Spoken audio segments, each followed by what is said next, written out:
Hello and welcome to Talkernate History, the podcast where we, Matt and Max, talk about works of alternate history scenarios, and history in general. Bingo, bango, bongo. This episode, we're going to go to the Congo, specifically the Democratic Republic of the Congo. And I know what you're thinking when you see this is that the Congo. I loved that Tim Curry movie with the talking gorilla. It was great. Yeah, we'll be talking about that extensively in this episode. This is a movie review episode. Yeah, most of the runtime will be dedicated to that wonderful film, starring so many great actors. Bruce Campbell was in it briefly, and then Tim Curry is the only one. Yeah, Ernie Hudson. Yeah, Ernie Hudson. That's true. That's true. He is in it. And what a climax with the lasers cutting the apes in half and the lava. It's just. That's really the story of the modern Congo. If you sum it up, the lost city of Zinch, lasers. It's extremely relevant to the rest of this episode, let me tell you. But we'll talk about Congo or the DRC. We'll talk about the DRC, but we'll also talk quite extensively about Rwanda, kind of, I think, in the second half of this, because those two countries are very closely linked. They share a fate with one another. The last 30 years, particularly. Yeah, and we'll get into why when it becomes relevant. But for the first part of all this, we'll be talking mostly about the Congo. Yeah, not the Republic of the Congo, which you all probably assumed when you saw this. So that's the funny thing. Okay, there's two countries that share the name Congo in its title. The Republic of the Congo and the Democratic Republic of the Congo. The Republic of the Congo... Brazzaville, yeah. Congo Brazzaville, they often call it. And this is a place where, as far as I can tell, there's not a lot of conflict, not a lot of bad things happen there. It just seems like an okay place for the most part. Much smaller than the DRC. I mean, the DRC's current population is like north of 100 million, I think. Like, what, 112, 115 million, somewhere around there. And I'm sure it's growing rapidly. Yeah, the Republic of the Congo, much smaller. Though, interesting enough, Brazzaville and Kinshasa, the DRC's capital, are like right across the Congo River from each other. It's kind of amazing, isn't it? Yeah. But the Republic of the Congo seems to have avoided the significant unrest that the DRC has. Part of it is they do have a lot of oil wealth there. Yeah. I think there's still problems there, but they have not had the violence on the scale that the DRC has seen, which we are going to talk a lot about today. Yeah. There's quite a bit of history, a lot of conflict in the recent years. Was the Republic of the Congo French? I think it was a French territory rather than Belgian. Yeah. Right? And when the Republic of the Congo got independence, their first ruler was actually a Catholic priest, believe it or not. And his name, I think it was Father Yolo. His name was Yolo. But I think he was deposed pretty soon after taking power. I've always wondered, I wonder how the Catholic Church would react to that if you're a priest and you take a temporal position. Is that it's a bit of an odd situation, isn't it? Because you would never see that in America. You would never see it in the United States or Britain or Canada or France, a priest running for office and being elected the representative or senator from some area or governor of you just don't see that. It kind of cuts against, I think, your duties. You're too involved in temporal affairs at that point. At least that's what I kind of think, off the top of my head. Maybe I'm wrong. I don't know. I wonder well, I guess the Pope is monarch of his little fiefdom, Yeah, but I mean, it's not in a way that, the Vatican is not. The Vatican doesn't have a manufacturing sector, and No, it doesn't. They have an army, sort of. Sort of. Yeah, exactly. But yeah, I guess maybe that's a holdover too from the sort of how the popes for a long time were temporal rulers. That's and true. Would fight with other. The papal states. Especially the popes of the later Renaissance, like the Julius II's and all that. The Medici and Borgia popes, are more temporal rulers than they are spiritual. And I guess Slovakia, they had Tiso. Tiso, yeah, Father Tiso, who looks like Peter Griffin, kind of, sort of. He's got the glasses, and it's very similar. Oh God. But yeah, not a whole lot of them. Not a whole lot of priest leaders, as far as I know. But let's talk about the DRC, Yeah. which is kind of really at the heart of... And you said earlier that the DRC back in colonial times was owned by Belgium. Yes. And we really got to talk, I think, about the backstory, about Max, Leopold II. Yes, you go. You lead off, man, about the story of how the DRC comes to be. So the modern day Congo, and when I say Congo, I mean the Democratic Republic of Congo. Just assume that's what we're talking about. Yeah. It was ruled over by Belgium, and at the Berlin Conference of 1878, all the European monarchs, all the European leaders got together and made decisions about how Africa would be carved up. And Leopold II laid claim to the current day Democratic Republic of the Congo, and he clarified that it would be his own personal realm, that it would not be part of the Belgian state. So he would be a constitutional monarch of Belgium, but an absolute monarch of the Congo. I mean, it was like his personal property. His like personal property, yeah. And he gave massive leeway for people inside of it to act on their own behalf with very little oversight from above. And this resulted in atrocity after atrocity. Yeah, the Congo Free State. The Congo Free State is what it was referred to, yes. And holy shit. Like, I mean...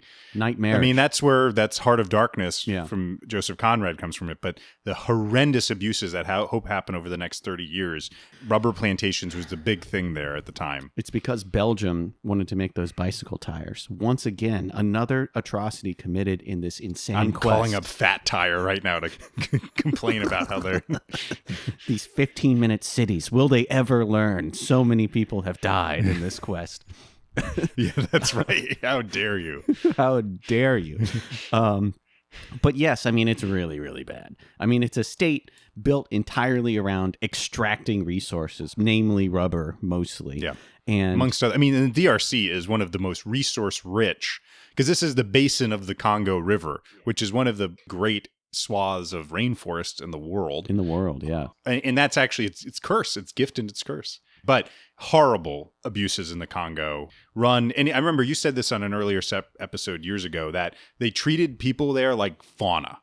I mean, yeah. And I mean, that is as good a description as they were like animals that lived there. And it was legal. It was basically slavery. It was legal to force people to work. Yeah. And even if they compensated them somehow in some way, it was still forced. Yeah. And if you didn't meet your quotas or you tried to flee, they would take... They cut off people's hands. That was a big thing. Cut off hands or just slaughter people. Yeah. At will, and they wouldn't have any oversight at all from above. And this became a really controversial thing. And, Leopold II tried to play the spin game to try to, rehabilitate his image. But it became so negative that eventually the Belgian government just stepped in and took it from the king. Yeah. So in 1908, and this is interesting. This is one of the first great cause celebrate. Whatever. This is one of the first great human rights issues in which it became a international issue because of like the Conrad books, a reporting from the Congo about these horrendous abuses. Roger Casement, who was a British diplomat who later switched sides during the Easter Rising. What? In 1916, becomes an Irish nationalist. But one of his big things he became is he was this very well-regarded diplomat. And one of the things he became famous for was his work on the Congo. And basically, yes, the Belgian government passed a law or forced Leopold to turn it over to them because they just people wouldn't put up with it anymore. And it was one of the true great first human rights causes that got international attention. And the civil Belgian government took over this colony, and I'm not going to say it was like paradise or anything, but it dramatically improved things afterwards. It was still bad. Like, you wouldn't be forced to work on plantations, but you could still be coerced to do things. And so it wasn't perfect or anything, but it was dramatically better than it was under the direct rule of Leopold II. And it's crazy to think, too, in your mind, Belgium. This is Belgium, this tiny European country. This tiny European country has one of the largest colonies in Africa. It's great. And this place that seems so mild and anodyne, Belgium. I mean, you think of it as like this purely... Benelux, like very vanilla European. Oh, and that's how we see it today. But it's also just small in population, and the country is fractured between the Flemings and the Wallonians. Yeah, yeah. Yet they all gathered together to just really screw up the Congo. They put their differences aside to just wreck. I mean, to collaborate on. Yeah, it's just weird to think Belgium. I mean, and I guess that's the story of all colonialism. You could say, look at Britain. What is Britain, Canada, and India and all that? Portugal. Portugal is not a small country. No, don't you dare say that. But I mean, it's just crazy to think this is Belgium. But they do run it better than the Congo Free State, but not that much better. Yeah, because they had this idea. They looked at the other colonies in Africa and saw how they were being administrated, and occasionally there'd be uprisings in certain places, like the Mau Mau is an example, a late example in Kenya. And they saw all this stuff, and they felt that the lesson to be learned from this is that problems arise once the native population gets educated too highly, and they start making elites, they start building a middle class, and they start thinking that they can exist without the colonial administration. And to shore that off, we will create a country where basically no native people are in any of the bureaucratic governance. They don't learn skills, so there's no train conductors, there's no airplane pilots, there's nobody that does the really difficult stuff. There's just manual labor. Like you can operate a punch press, but you can't be the guy that does maintenance on it, that kind of thing. That's a white guy that does all that. Mm-hmm. And this, they thought, would mean that it would remain this mild and beneficent place where they could rule over it forever, basically. And if they had to leave, they would have plenty of time to slowly disentangle themselves from the colony. Well, that's not how things turned out, unfortunately. This was called the Congolese bet, is what they would call it. Which is so different. I mean, it's the exact opposite of sort of the British approach, especially in India. Yeah. I mean, my God, Gandhi studied in the UK. I mean, but this was still kind of traces from almost a notion of direct rule, too. Because, I mean, that was the whole point of a lot of the British colonies. It was supposed to be somewhat of an indirect, let our native kind of followers or, those who are loyal to us run the place. Will be kind of around. But this Congolese bet did not pay off. No. And there's many arguments about why there's been such chaos in some places post-colonial withdrawal. And I mean, you could make a good argument that here it does impact. And even in Africa, the British, Jomo Kenyatta, who would end up being the first ruler of Kenya after independence.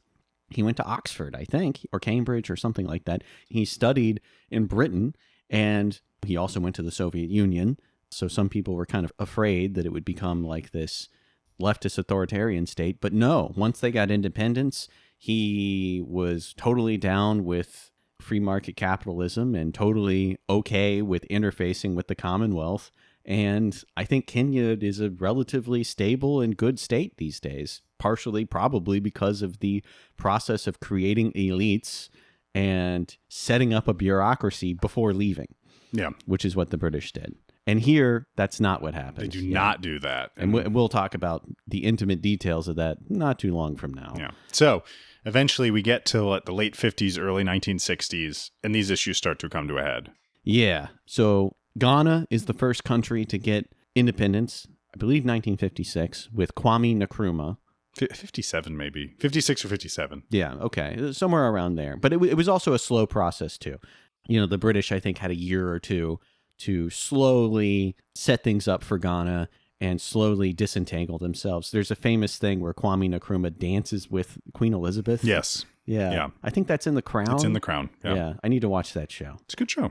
I mean, it's a little bit, a little bit overly it can worshipful. Yeah, well, just a little bit tabloidy at times, but it is a good. Okay. I think I don't know how accurate the details are on some things, but I do think that it does get a good sense. You get a good sense of is that how they live this insulated life and how difficult and how much that wears on them, and also that they're not that great of their functionality as a family is just as dysfunctional as people outside. I mean, they are not they do not pull any punches. They do not make Queen Elizabeth look like a great mother because she doesn't seem like she was. I mean, Well, they turned out so great. Andrew, for instance. Yes, what a great guy. Can't even sweat. I mean, that's pretty good. that adrenaline, it'll do that to you. But it's yeah, I mean, it does a good job of showing sort of the isolation they feel and this duty, this overwhelming sense of duty they do have this sense of public duty and how their personal lives have suffered because of that. I see. Okay. I'll check it out. It's on the list. It's on the list for me. But yeah, Ghana gets independence. Many other places in Africa rapidly get independence after that. And the calls for Belgium to do the same are overwhelming. Inside of the Congo, you've got these people writing essays and political parties starting to be formed. You got civic resistance. There's riots that happen in certain places. There's also nonviolent resistance, like refusing to pay taxes and refusing to follow certain regulations and stuff. So the writing is definitely on the wall, and there's a lot of pressure from other countries in the West on Belgium to accelerate this process of getting out of Congo. And it does. I mean, it goes lightning fast. I mean, there was a proposal by the Belgians that there would be this transition over a course. I think at one point they said 30 years. something like, I believe that's right. Yeah, there's something a suggestion that, hey, we could stay together or something for a really long time. And then so kind of things come to a head January 1960, and it basically the Congolese say no, we want to be fully independent. And that leads, Belgium kind of just agrees. Yeah. And I believe it's only 6 months, I think. Because I think it's June of 1960 they get their independence. Yeah. Which is crazy. And they have this big roundtable conference in Belgium. And they bring in all these influential people from Congo. And most of these people are, because of the system they came up in, most of these people have like an elementary school education. I mean, they're the elites, but they're like just people who happen to be in the right place at the right time. And many of them, I think, had tribal connections too, or may have been, higher ranking within their own tribes. And that partially contributed to why they were considered elites. That makes sense. Yeah, I believe that is correct. And a lot of these are like regional people. Like there's a guy named Kasavubu who was part of a political party called Abaco. And it was a Congo nationalist, Congo with a K, nationalist organization, which is kind of around Bas Congo, kind of in the far west of the country. So he's almost kind of like a sectionalist. Like I don't know if he wanted independence as in a different country, as in like split the country into a bunch of different tiny states. But he's not like a Congo with a C nationalist. Like bring all these disparate and random people together to make this unified state. There's a party called the MNC, the Movement National Congolais or something like that. And that's what a guy named Patrice Lumumba becomes a huge figure in. He's like this guy. He's from the Tatala ethnicity, and he became famous for writing a couple of essays and articles and poetry about Congolese independence. And he got really popular from that. And he was actually in jail when the Roundtable Conference started, or was about to start, and I think Kasavubu pressured the authorities to let him out. And at the end of the conference, they decide this guy's going to be in charge. I think he's the prime minister, and Kasavubu is the president. I think it's yeah. So Lumumba, and he becomes this hugely important figure, even though he doesn't. This is kind of a short period of time in which and we'll get to it in a second, but he becomes sort of the symbol of this independent Congo, and he's left wing, he's left leaning. And that influences a lot of what happens. But he's kind of a firebrand, very, very driven. And he's sort of one of the people who's like wants independence now sort of thing. And he's young. I mean, he was like 35-ish. I think that's right. For a world leader, that's very young. Very, very young. No Hastings Banda. Well, he was 35 once. He was. Back in the 64 years before he was still the president. He is dead now, correct? Hastings, yeah, he'd be like the oldest person on Earth. Okay, right. Yeah, of course. Yeah. That is, rest in peace to a real one. What a guy. Him, Canaan Banana. Wait, who's Canaan Banana? He was a politician in Zimbabwe. Oh, interesting. Okay. The Reverend Canaan Banana, I believe. But he's got to pay fealty to good old Bobby Mugabe. Yeah, well, Bobby Mugabe's gone. Yeah, he is. Yeah. The sort of guy, he was the last of the true who, and when we talk about Mobutu, talk about the kind of over-the-top African dictators, but like he was a sort of, like I remember when Mugabe was alive and I probably may have mentioned this on an earlier episode, but like it was like his 94th birthday or something. It was like 2018 or something, and he got a lot of flack because he was serving elephant at his birthday party, like his food, and that's just exactly what Bobby Mugabe would do, is serve elephant as meat at his birthday party. I mean, that's the sort of over the top, and what we talk Mobutu is. He's a superb. Him and Bokassa. Yeah. We won't really talk about him. Bokassa's amazing. Oh, my God. We talk about him all the time. We bring him up every time we talk about Operation Dragoon. That's right. Yeah. Essential to that. But so Lumumba becomes president. And so this is all, and I think that's the speed in which this happens is what's the stunning. It's incredible. It's months. These things are happening over the course of months. Right. So fast forward to, I think, like June of 1960 or so. The transition happens. So Lumumba is now in charge of this new nation, and basically instantly a gigantic crisis happens because there's a blockade of Naboo. The Senate is in the Trade Federation is putting all these taxes. And then Cato Nemoidia. Now let's talk about this. So they sent 2 lone warriors, Mad Mike Hoare, and the guy from Wild Geese 2. Scott Glenn. Scott Glenn, that's right. Oh my God. Okay, so yes, there's a crisis, Max. Oh, yeah. Because there's an institution called the Force Publique, which was set up by the Belgians, and it was a combination military and police force.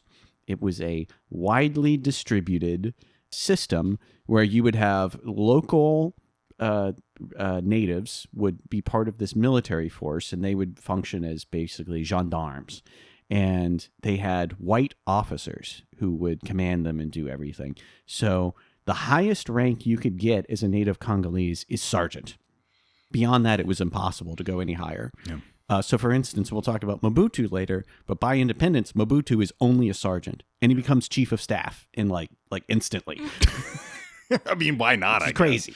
I mean, this wasn't going to be a white rule country. This was going to be no. Well, and you also had you didn't have a gigantic white population living there for centuries, the same way you did with South Africa, for instance. Yeah. Or Rhodesia. Yeah. And stuff like that. But northern Rhodesia. Yes, the great Zambia, which had a white president for a very short period of time. Interesting. Like the president died and the succession made him in charge, and like, yes, haha, finally. And then I think they replaced him like a month later or something. But yeah, so what the problem is, though, however, the Force Publique did not respect this new government. So they instantly mutiny. They stop following orders. And one of the big points of contention is that many white officers stayed behind. They were, I guess, persuaded by the government that you should stay in the Congo because you will be a force of influence for us. We'll basically control their military. Yeah. Well, the Congolese part of the military refused to obey any more orders. Like the head of the Force Publique is like some kind of overweight white guy standing next to Lumumba in these pictures. And he even famously, when briefing the people, he had a blackboard and he said, "Before independence equals after independence," which yikes, people did not agree with. Did not like. So, like, there's a mutiny in the Force Publique. Suddenly, the country doesn't have a police force or an army anymore. A crisis ensues, the Congo crisis. Secessionist states pop up. Katanga and South Kasai are the two. Yes, so Katanga is the big one. That's a very mineral-rich area of basically all of the southern DRC. So at this point, the government basically starts fighting against them. So Katanga also, by the way, the Belgians kind of are supporting the Katanganese government, partially because as a sort of like fuck you to the because of they did not get the ending that they wanted. I mean, that was sort of certainly at the time the impression is that so they are openly supporting Katanga. They're trying to retain a colony or colonial influence and also giving the middle finger to the Congolese government for this happening all so fast. And it was also a place highly influenced by mining companies. So not only the Belgian government, but also Belgian corporations were really powerful there. And it's an extremely minerally rich place, as you said, even in a country where the whole thing is really minerally rich. It's especially so in Katanga. Uranium. The uraniums used in the 2 atomic bombs came from Katanga, believe it or not. Yeah, no, I believe that. There's uranium mines there. And copper and all sorts of other resources. And the guy who was the strongman of Katanga was this guy named Moish Chombe, which I think means Moses Moish. Yeah, I would guess, yeah. I think that's right. But he's an interesting guy. He's always smiling. He's a big smiler. He's described as having a jack-o'-lantern smile. And I read this book called The Lumumba Plot. I learned a lot from it. I recommend it. I thought it was really interesting. So he's the leader of Katanga. Chombe? Chombe. Chombe. Yeah, even though it starts with T. Chombe is the leader of Katanga, and they basically a civil war breaks out, and it's the government trying to bring Katanga under control. The Belgians are supporting Katanga, so the UN gets involved. Oh, and by the way, there's all sorts of uprisings and other breakaway groups within it, and at one point, Lumumba also starts making nice with the USSR. Yeah, he approaches the US for help. We don't really do much. He approaches the UN and then really the USSR. So yeah, and that scares a lot of people. So he's not really cognizant of how scary that is to the West and doesn't realize how this kind of behavior, openly calling for the Soviet Union to militarily intervene in your country, can set off giant alarm bells around the world. But yeah, he's basically got a policy of asking help from anyone who's able to help because he wants to get these states back. The UN eventually sends a bunch of peacekeepers to Congo to try to help restore order, but they kind of have a non-interventionist policy. They land in Katanga and they have soldiers who keep order there, to try to keep conflict from happening, but they're not there to militarily defeat Katanga the way Lumumba wants them to. Yeah. And they one bit of controversy is the fact that the UN sends Swedish troops to Katanga, and that causes conspiracy theories that these UN soldiers are actually Belgian paratroopers pretending to be UN soldiers, and it's not true, but it causes all these this widespread hatred of the UN among the Congolese.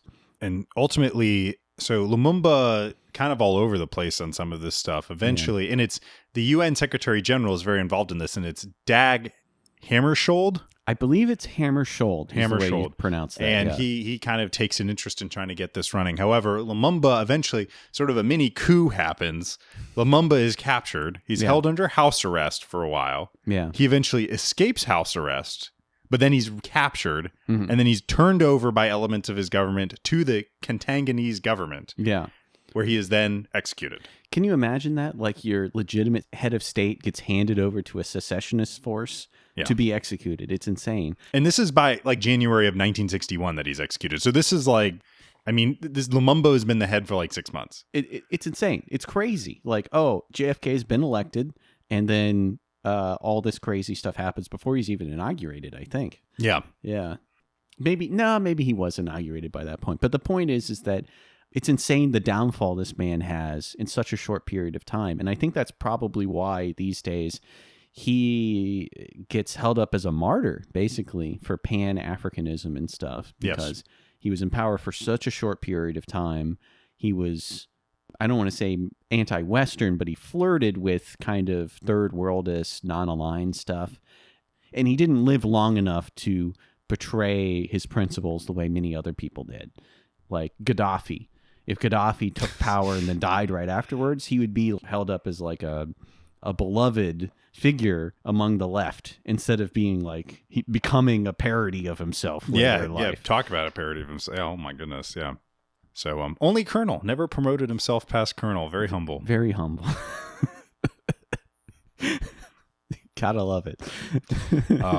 So Lumumba's executed. However, the war keeps on going on. Yeah. Hammarskjöld actually comes to the Congo at one point, and his plane crashes, and he dies. Yeah, and he does die. There's one survivor of the crash, but he dies pretty shortly after being recovered. So people aren't quite sure what happened. There's a lot of conspiracy theories about it.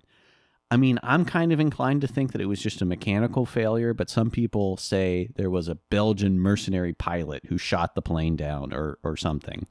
Because there's mercenaries fighting for Katanga. This is actually where Mad Mike Hoare gets his start. That's very true. Yes, indeed. He wrote a book called like Congo Mercenary or something like that. And he will show up later again, but he starts off with the Katanga. Yeah. So ultimately, after the death of Hammarskjöld, the UN actually gets more aggressive and more anti-Katanga, you could say, and helping Congo basically bring Katanga. So South Kasai gets defeated first, and then eventually Katanga, after several years of really heavy fighting, is sort of brought back under control. Yeah, there's that movie, The Siege of Jadoville. Yeah. Jadoville or something Jadoville, like that. Yeah.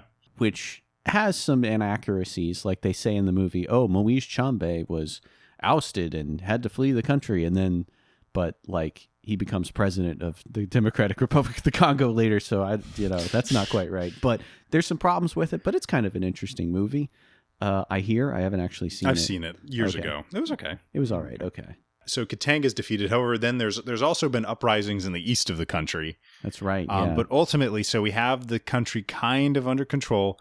Chombe, so this is Kasavubu, who you mentioned earlier, is involved at various points, is like the prime minister or president. Eventually, Chombe becomes the head of the country. Eventually, yeah, bizarrely. Yes. And then, I mean, it's like president, like we have the Civil War, and then the South Jefferson Davis becomes the president. Jefferson Davis is now, Robert E. Lee is now president of the United States. What? Yeah, exactly. Yeah, I mean, that would be, yeah.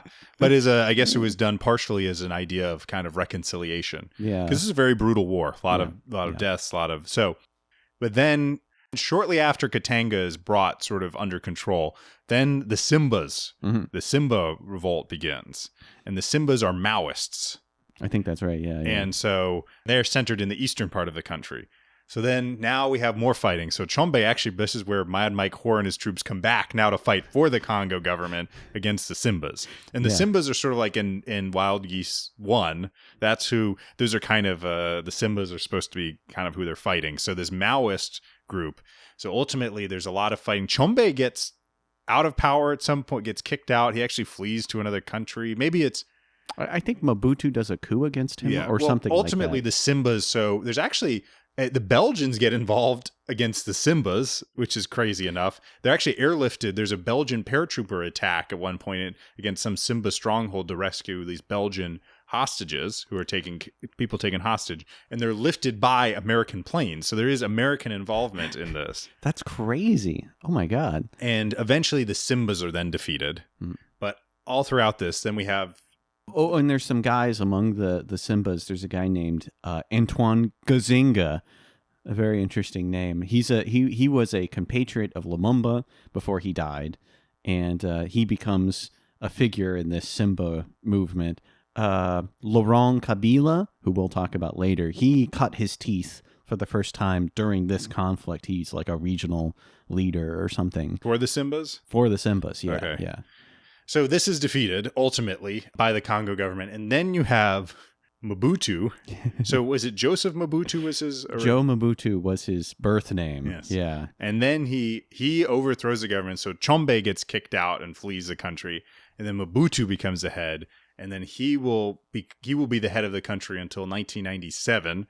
He will also change the name of the country in the early 70s to Zaire. Zaire, yes. And I remember when it was Zaire still. Yeah, we were both alive during this time. Absolutely, yeah.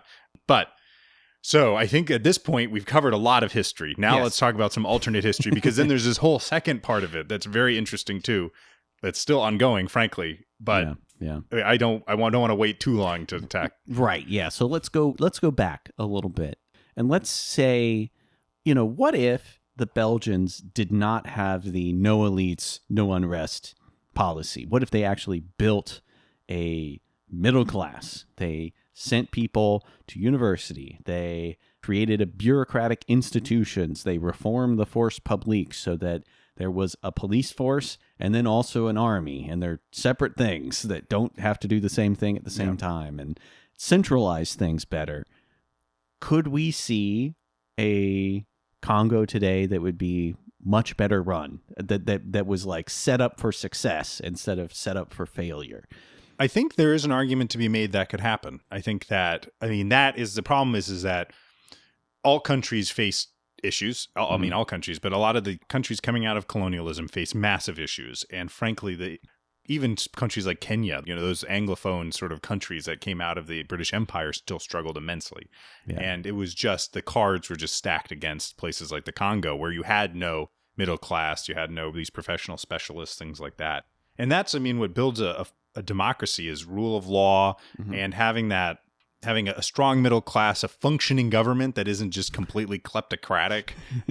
These sorts of things matter. And I think it would help. However, there's always the question, and it's the eternal question, I think, with countries that are coming out of colonialism, is that a lot of these borders are not natural. They're not drawn on tribal lines. They kind of put together groups that don't necessarily get along. And that's kind of the reason. The question is yes, is there a middle class? Would that help? Yeah, I think so.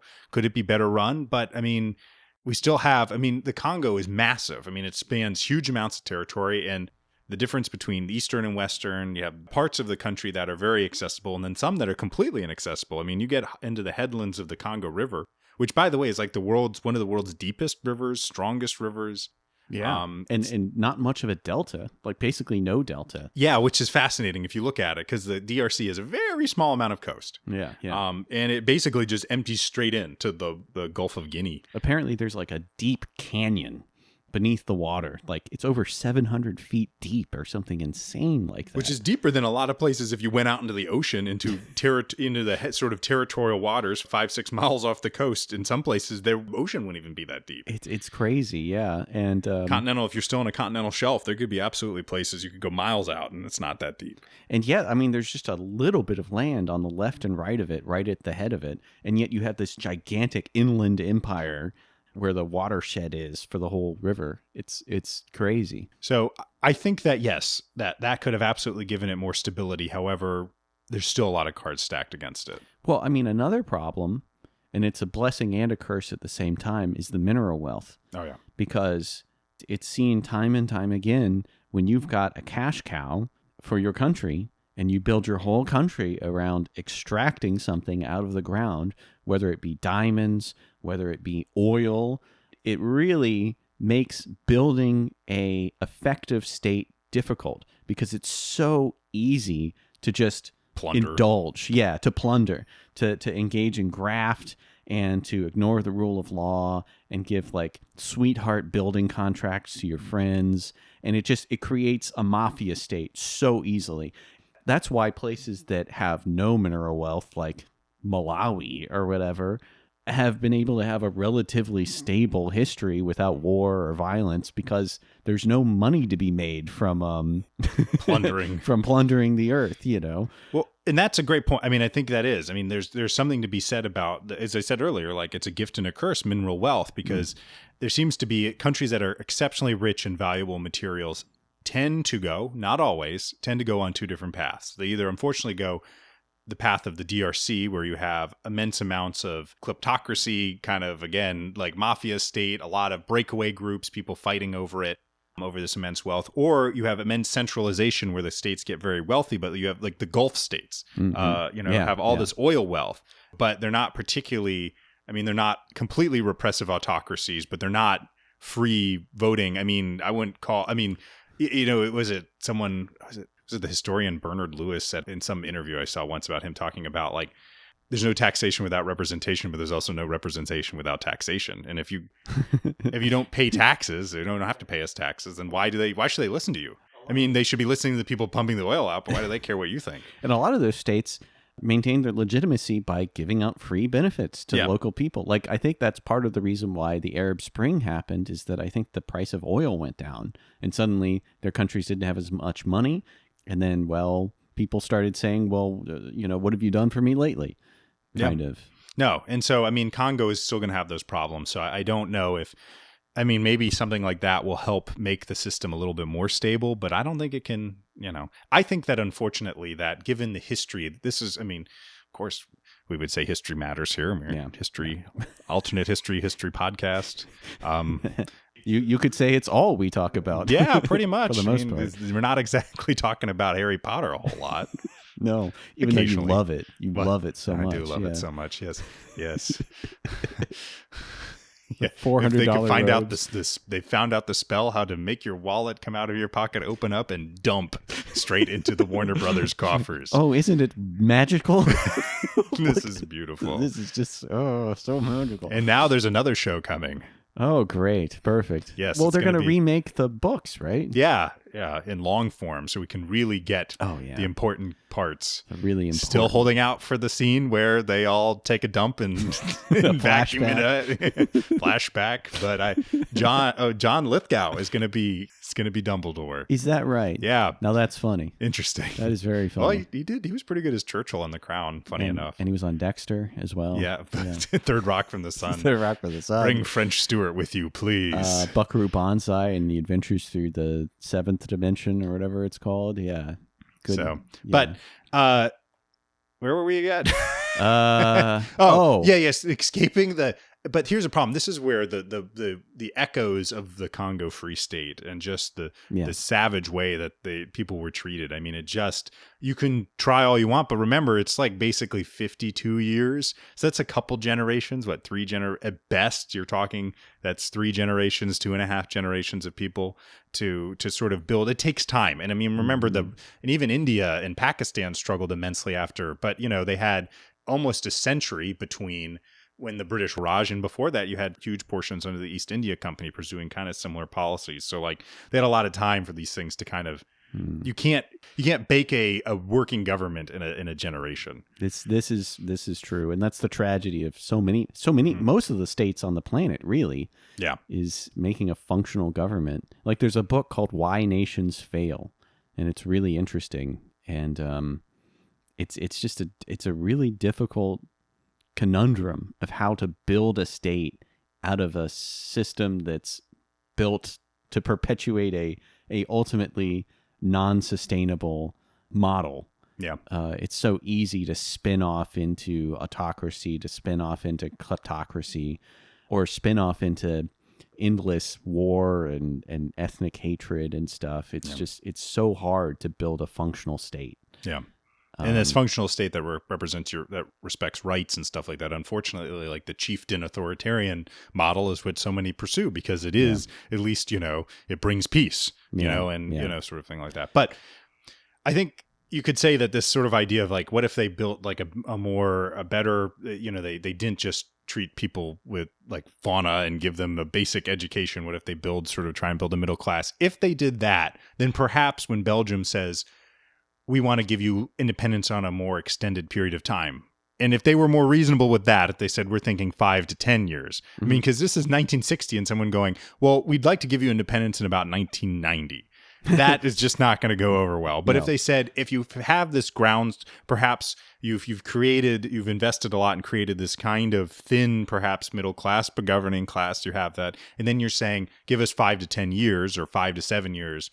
Perhaps then you have a better situation where you have a better march into a more stable government. Yeah. But you kind of need to stack the inferences, so to speak, on top of one another, I think, for it to work. Yeah. I think, let's say you have the regular situation that we have in real life and they give them a more reasonable timetable. I don't know if that's going to do a whole lot, saying, be 5 years rather than 30, if that's going to really keep the sort of the tension that's going to rip apart the nation, keeping it in the box, so to speak. I think that's an astute analysis.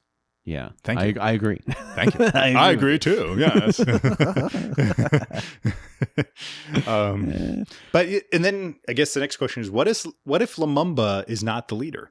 Yeah. I mean, remember, Lumumba is just some guy. He doesn't come from wealth. He doesn't come from an influential background. He's some Tatala guy who came into the big city. I think it's Elizabethville. I can't remember. He happened to be in the right place at the right time, wrote some articles, got popular. I mean, this is a guy who didn't have any real credentials. He's a guy who would kind of fake it till you make it. He joined an alumni association for a school he never went to. Nice. In order to network with people, He's a guy who went to prison for embezzling money from his post office job. And I read this one historian who said he was probably guilty of that, So this is a guy who can engage in graft when no one's looking. I have to say, the whole alumni thing, going back to that, what a ballsy thing to do. Because that's like a verifiable thing. Because like if I was talking with somebody, I was at a party or I was talking with somebody and I said, I once met Arnold Schwarzenegger. I was in Los Angeles visiting a friend, and I got on the elevator in a building, and Arnold Schwarzenegger happened to be there, and we talked for 30 seconds, and he got off. There's no real way that you could like ever disprove that. Yeah. But like you being like, I graduated from this school in this year, like that's verifiable. Why would you lie about that's like easily verifiable? I mean, that's like when people even today, like, what was it? George Santos probably would lie about these things. Like one of the greats. Yeah. Truly. Wow. You can't write people like that. No, but why would you lie about something that someone can like really honestly like just get to brass tacks, look through records and like verify? And then Robert De Niro pulls out a gun and asks you what the color of the boathouse was, and oh no. At Hereford or whatever it is in Ronin. Oh, Ronin. Oh, yeah, that's right. Yes. What a movie. What a film. Yeah. Jonathan Pryce is in that movie. He's a bad guy. I'm trying to remember. Oh, yeah. Yeah. I know who you're talking about. The British guy. Yes. Well, there's many British people. Well, this is very true. But the one from Game of Thrones, the guy who's the High Sparrow in that show. I don't know. I've never seen it. I've seen like 5 minutes of that show. Yeah, I watched about half of it and then I kind of stopped. Because they kept doing stuff that was different from the books, and it would piss me off. So I didn't go to the end, which apparently was terrible, is what people tell me. Just ask George R. Martin, is he going to write another? I have read that he basically is like, fuck you, I will never write the end just to piss you off. I think he's like, it's like Zeno's paradox, where you get closer and closer, and yet you get to the halfway point, and then the halfway point of the halfway point, and then, it just never happens. It's like approaching the event horizon on a black hole, just gets stretched to infinity. I think he'll probably, he's an older guy, and he'll pass away one day, and someone will reconstruct his bar napkin notes to finish it. Get Brandon Sanderson or somebody to finish it, just like he did with the Wheel of Time stuff. So let's get back again to the what if Lumumba? Who leads the country if not Lumumba? Yeah, because he's just some random guy. I mean, you could put anybody in his place, and if you had somebody that was dig maybe up the skeleton of Leopold II, the rightful ruler, reanimate.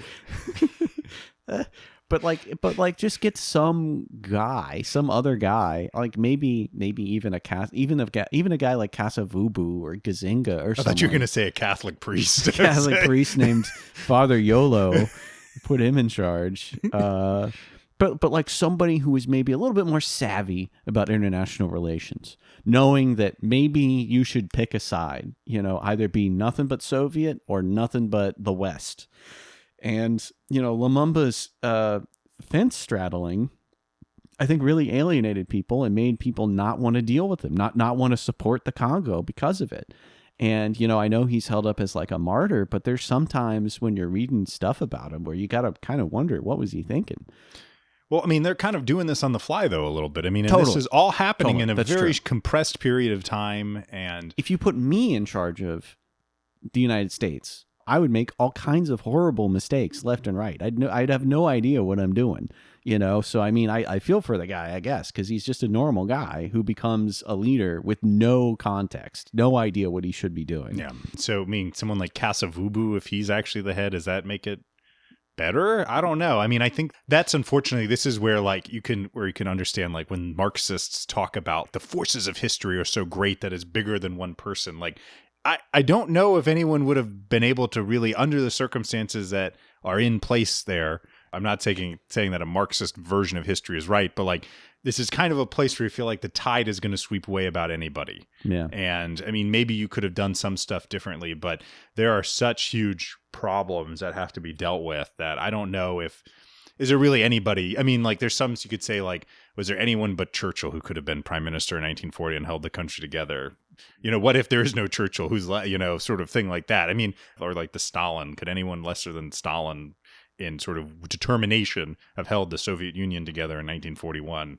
Hard to say, but I don't know if there's anybody really in the Congo, given the situation, because there hasn't cultivated a class of leaders, unfortunately. Right. This is where the Congolese bet went horribly wrong. Right. And the main victims are the people there, the peoples of the people of the Congo. Exactly. I mean, if you had cultivated, you know, a group of the smartest people in the room and you had a list of like 50 guys that could have been in charge, yeah, maybe things would have gone better. And also, the West would be willing to help them. I mean, the whole reason the Katangan secessionist thing happens is because a lot of Belgians don't like the direction the central government is going in, so they support a secessionist movement because of it. You're working against the success of the central government. And if the central government is something you like, maybe there's not as much hardship. And I think perhaps the way to succeed is if you're Lumumba, you know, you have to pick the Soviets or the Americans. I mean, because here's the thing is it's 1960. I mean, I know India kind of did the sort of we'll go the third path sort of thing, but I think that given the situation in 1960, you have to kind of pick a side. And there's going to be advantages and disadvantages to both. I mean, if he picks the United States, obviously you have the issues the Soviets are probably going to back Katanga or other secessionist groups. However, they'll probably be willing to probably not send troops, but at least supplies and provide maybe some sort of air support or something like that. Whereas you have, you know, if you pick the Soviets, okay, great. But now you have the Americans probably going to try and overthrow you. Yeah. You know, sort of thing like that. But at least if you pick one, you have, the problem is it's sort of like that middle path. I mean, so very often in life, in fact, the middle path is the best way, but maybe not here. You've got to kind of pick a side and trying to straddle it. So the Soviets aren't fully in and the Americans are suspicious of you. And the UN isn't, you know, despite the dreams of many people about the ferocity and power of the UN armed forces. I don't know if, you know, the UN is really going to have enough oomph behind it. But this is one of the few times outside of the Korean War where they're like engaged in direct fighting, like almost like offensive operations, not just like peacekeeping operations. Yeah. I mean, some people say that Dag Hammarskjöld was one of the most powerful UN Secretary Generals when they became more independent of just a United States puppet or whatever, like kind of moving from there into irrelevancy. In the middle, there was a time when they were able to do stuff like this, intervene in a country and actually do military operations there. Here's the thing: is the problem if you're Patrice Lumumba or anyone else in that situation. So either side is going to supply your enemies if you don't go with them. But if you go with the Americans over the Soviets, so that may be, okay, you have access to the resources of the West, but now you have the Soviets pissed off. We're going to say, well, why don't we give weapons to the people in Katanga or foment local communists? Which, you know, the Simba Rebellion is a communist coded thing. And also, you got to think about the countries around you. I mean, to the north is the Republic of the Congo. To the south is Angola, which is still a Portuguese country until the 70s. Yeah, it's Portugal. Excuse you. That's not even, that's metropolitan Portugal right there. There it is. And look how big it is. It's so big. Yeah, as they eat their bacalhau and drink their port and just watch. Oh, this is going to be great. We'll never have any problems here. Wrong. Incorrect. And Uganda, which is independent. Somewhere around the 60s, it becomes independent. You know, after Idi Amin. No, that's a whole nother. That is a whole. He does have story. some tangential role here, but not to the extent. But you know, you're surrounded by a lot of, and I guess Tanzania, which is independent early on, but like, you don't have anybody who's strongly Soviet aligned until like the 70s. So if you in the 60s say I'm a Soviet puppet, you're gonna have nothing but enemies around you who are not going to make it easy for you. So, I mean, maybe I'm biased because I'm from the West, but I would say probably Western aligned would, because that's what Mobutu did. He's full score. I'm all about the West. He would give some lip service about being like separate, but I mean, he was a totally. Yeah, I can't wait to talk about Mobutu in just a minute because and what a guy. What a guy. So what happens if Katanga wins? I mean, can we have a separatist nation? I mean, is that better or is it worse? I mean, does it cause... I mean, it might cause more war. It might cause conflict later, and war is bad. War is very, very, very bad, especially... What is it good for?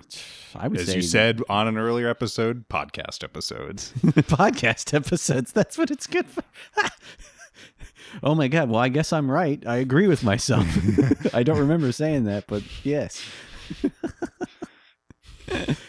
But yeah, again, I mean, that just causes more conflict. And we can have like the Congo, what's left of the Congo is Western aligned and Katanga is Soviet aligned, or vice versa. Maybe you have, although Katanga is going to have a huge problem, which is it's landlocked. Yes. And any real access it has on any existing rail lines or whatever would be through the Congo itself. So they're going to have a problem. Right. I mean, so it's not looking good for Katanga existing in 2025. But, anything's possible, I guess. Yeah, what if like Congo was actually split up early on between, like, you have like a Congo state with a K, you have a Katanga state, you have something off in the east around the Kivu area, they get their own state or something, and it's just this dismembered country. I mean, I mean, and that could help. And unfortunately, it seems like the trend in some places, particularly unfortunately in sub-Saharan Africa, they've run into issues with, you have a country separate. So like obviously Sudan and South Sudan separate in 2011. I remember when that happened and like just came out of nowhere. I guess I wasn't paying as much attention to it as I should have been. So they separate. So that civil war issue kind of resolves between Sudan and South Sudan. And then South Sudan then enters into its own civil war. Yeah. And then Sudan now also has its own civil war separate from it. Yeah. So, I mean, it is unfortunately like you may solve one issue and not the other. Yeah. These inter-ethnic, inter-language, inter-culture conflicts, it's so easy to fall back on just the lowest common denominator. What makes me different from someone else? And we'll fight about it. I mean, nationalism is in ethnic sort of alliances and stuff like that are a huge motivator. And I think that we in the United States may not appreciate that because it's not unusual in the US. You meet someone, what's your ethnic background? And it could be, well, I'm part Polish, I'm part English, I'm part Italian, blah, blah, blah, that sort of thing. Yeah, I'm Italian or Scottish or whatever, enter here. Or, I mean, and I think that those sort of ethnic ties, I think, are reduced here because this is a melting pot. And I think that in so many places in the world, particularly in Africa and the Middle East, tribal in parts of Asia, tribal identity is a huge thing, massive thing in a way that it's hard for us, I think, to understand. Yeah.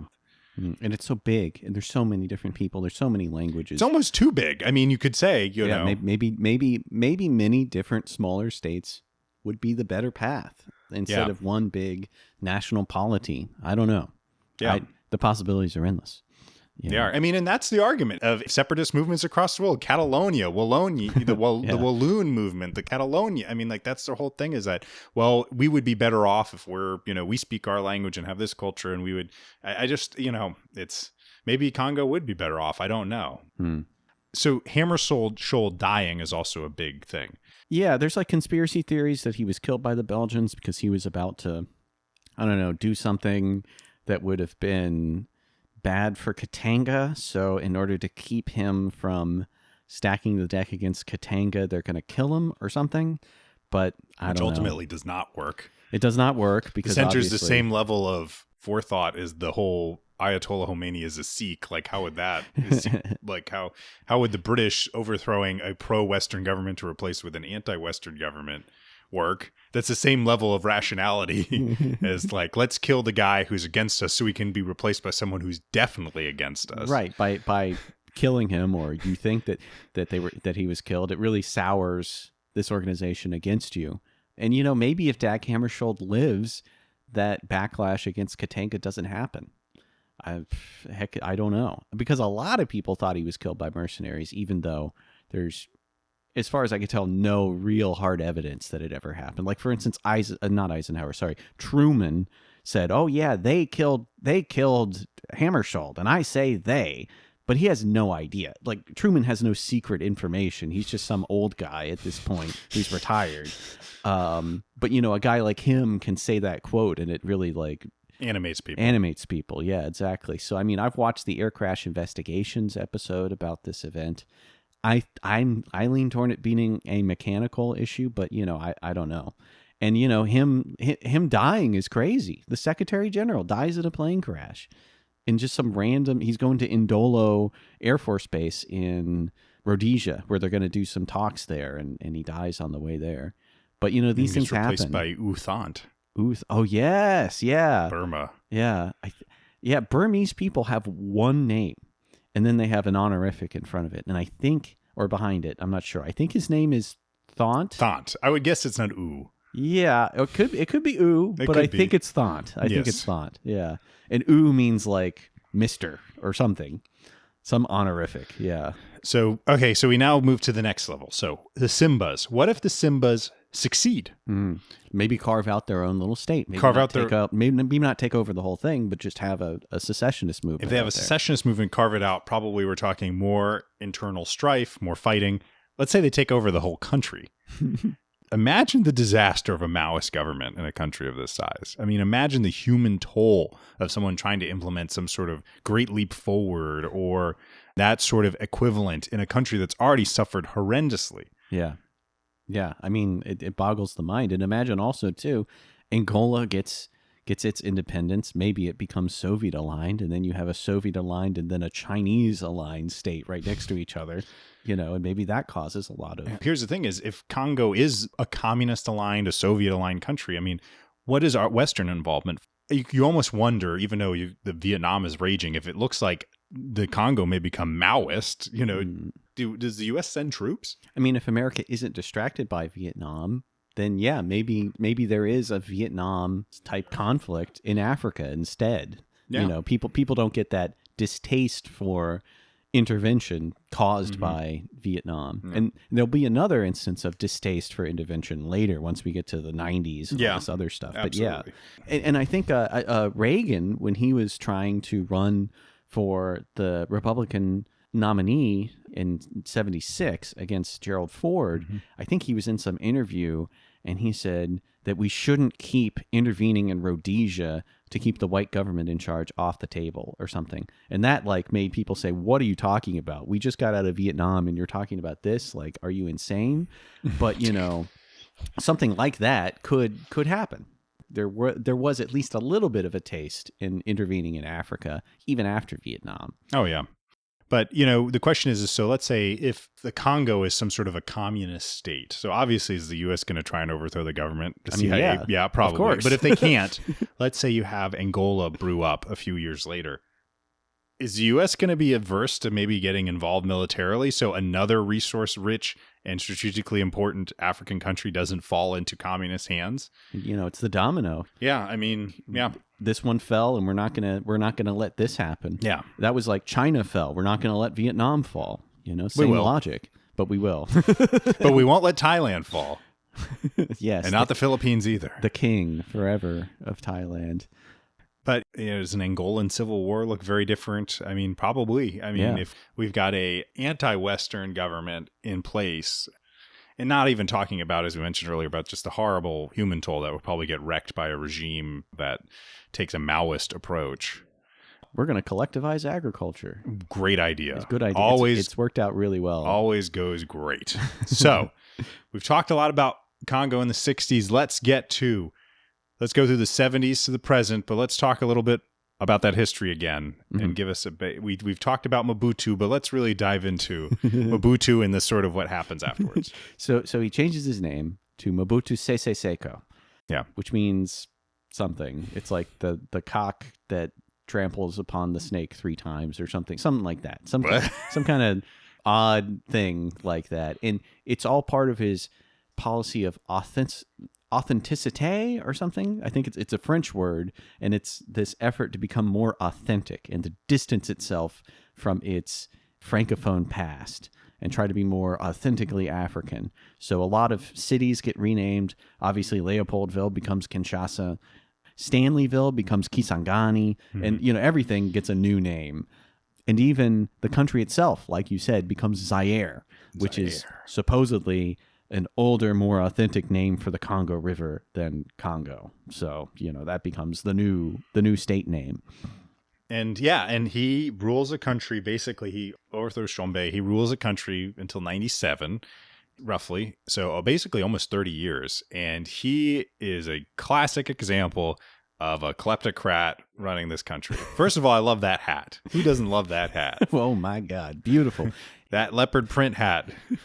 There's pictures of him meeting with Nixon, and he's wearing the hat, and he's got the wooden cane and the flashy suits and stuff. Like, he's just the perfect joke dictator. Like, look at him, and he's over the top, ostentatious. They don't make him like that anymore. They don't. No, they don't. There's dictators who have been in charge since the 70s, but they wear drab suits, and they try to make themselves look as normal as possible these days. Yeah.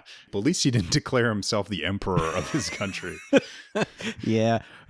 Hard to top that. But he was, and he was a classic. He was plundering this country, like just robbing it blind. He would do stuff like he extended a runway in his country. He would rent out the Concorde, and he extended a runway on some airfield so they could land the Concorde there. He'd go on shopping trips to Paris. He owned apartments in Paris, a villa in the south of France. He'd owned property all over the place. I mean, he was robbing the country. He was enriching himself, robbing the country blind. But he was very firmly Western oriented, as you said. He was an ally of the United States. He was anti-communist. Yeah. And that allowed him sort of a free cover. He may have been a son of a bitch, but he was our son of a bitch sort of thing. I mean, that's a very much our American attitude in the Cold War, particularly in the 70s, and his timing. He's a beneficiary of timing. The 70s, particularly the mid 70s, we see a lot of setbacks for the West that are temporary ultimately, but we didn't know that in 1975. Yeah. We know that sitting here in 2025, but not in 1975. They didn't know this. So, I mean, he may be crazy and plundering the country blind, but he's not going to allow the communists to be in power. And that lets the U.S. let him get away with doing wacky, ridiculous things and to not build up democratic institutions. It was a one-party democracy with heavy quotes around the word democracy. Exactly, yeah. It was a dictatorship. Yeah. It wasn't until the very early 90s that they reformed and allowed other political parties to come into existence, but there was still no chance anyone was going to be democratically elected into power other than Mobutu. Mobutu was still the guy. Like, there was some convention where they said, I think his name's Etienne Tshisekedi. It's like, oh, we want this guy to be the prime minister, to be your number 2 guy. And Mobutu's like, nah, he's not. So there's your democratic reform right there. Oh my goodness. I'm going to veto that. That's just not, the great father says no. So, move on with your life. But ultimately, over the years, his grip on power starts to weaken. He gets ill. He gets diagnosed with prostate cancer. Prostate cancer. So the country, they're starting to get more international criticism. And not to mention the fact the Cold War ends. And now the money tap is off. The endless if anything bad happens, the West will back me up. Well, not anymore. So now we have this issue. And so kind of finally comes to a head in 1997. Mm-hmm. Well, actually, before we talk about that, we have to talk about the other great factor in the Congo history and the Rwanda part of the Congo and Rwanda episode that predates 97. So Rwanda enters the scene now. So to give some background, Rwanda was very briefly a German possession. It was part of German East Africa. German East Africa. Yeah, exactly. But it came under the possession of Belgium in 1916 during World War I. And Belgium administered it from that point on to, I think, 1960. I think they get independence at the same time. Yes, I believe it is the same time as the remainder of the Congo. Yeah. But yeah, Rwanda is a state. It's very small. It's like a postage stamp. If you look at all of Africa, you can't even really see Rwanda. It's so small.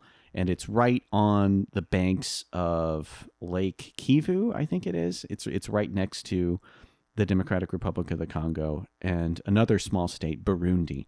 Burundi and Rwanda used to be one state called Rwanda-Urundi that was jointly administered by the Belgians. They get independence in 1960.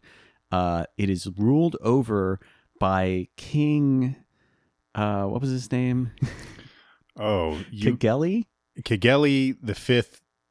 What's his name? Yeah. Kigeli the Fifth. Not-a-Hindura, yeah, that guy. I just pulled that right off the top of my head. We didn't look it up on Wikipedia at all and edit that part out. Not at all. Definitely not. But this guy, so he was a Tutsi, and I guess I have to explain this too. There's 2 main ethnic groups inside of Rwanda, Hutus and Tutsis. Tutsis are generally speaking, and not everyone falls under these categories, but just speaking broadly, Tutsis are generally taller people. They're people with narrow, kind of aquiline noses and generally have high cheekbones. And traditionally, they engaged in herding of cattle as their primary way of living. Whereas Hutus are generally shorter people. They're generally less thin, and their noses are more broad. And so, of course, there's a lot of overlap between these two people. There's a lot of people who are borderline in between, but there's generally prototypical Tutsis and prototypical Hutus, and you can tell them apart often just by seeing them. So there's an ethnic divide in this country, and the Belgians institute a kind of ID card system where they systematize who is a Tutsi and who is a Hutu, and some people accuse this phenomenon as exacerbating the ethnic divide between them, because now you have a piece of paper that says if you're one or the other. And of course, there's a lot of overlap between these people. There's a lot of vague areas, but like for the most part, you have these two groups that are ruling the country. And traditionally, it is the Tutsis who are generally in charge. There is a Tutsi monarchy that rules the country for, I think, hundreds of years, up until independence, where you've got our boy, Kigeli Indira oh my God. Indahindura. Yeah, I guess. Kigeli. Mr. Kigeli the Fifth here. He's deposed around 1960. He's a Tutsi king, 7'2", or maybe 7 foot, or somewhere maybe in just between. 7 foot. Yeah, there's some debate. There is no celeb heights page for him, unfortunately. He's gigantic. He's Look at pictures of him. Big man. You look at pictures of him, he's towering over everyone around him. It's crazy. My favorite is when he's at like the Deposed Monarchs Club or whatever, and he just dwarfs everybody. They said his family was friends with the House of what now? Braganza, yeah, the deposed Portuguese house. Good Lord. Strange bedfellows, I guess. And his son, Kigeli's son, lives in Britain now. He's like an expatriate, I guess, still carrying the torch for the monarchy.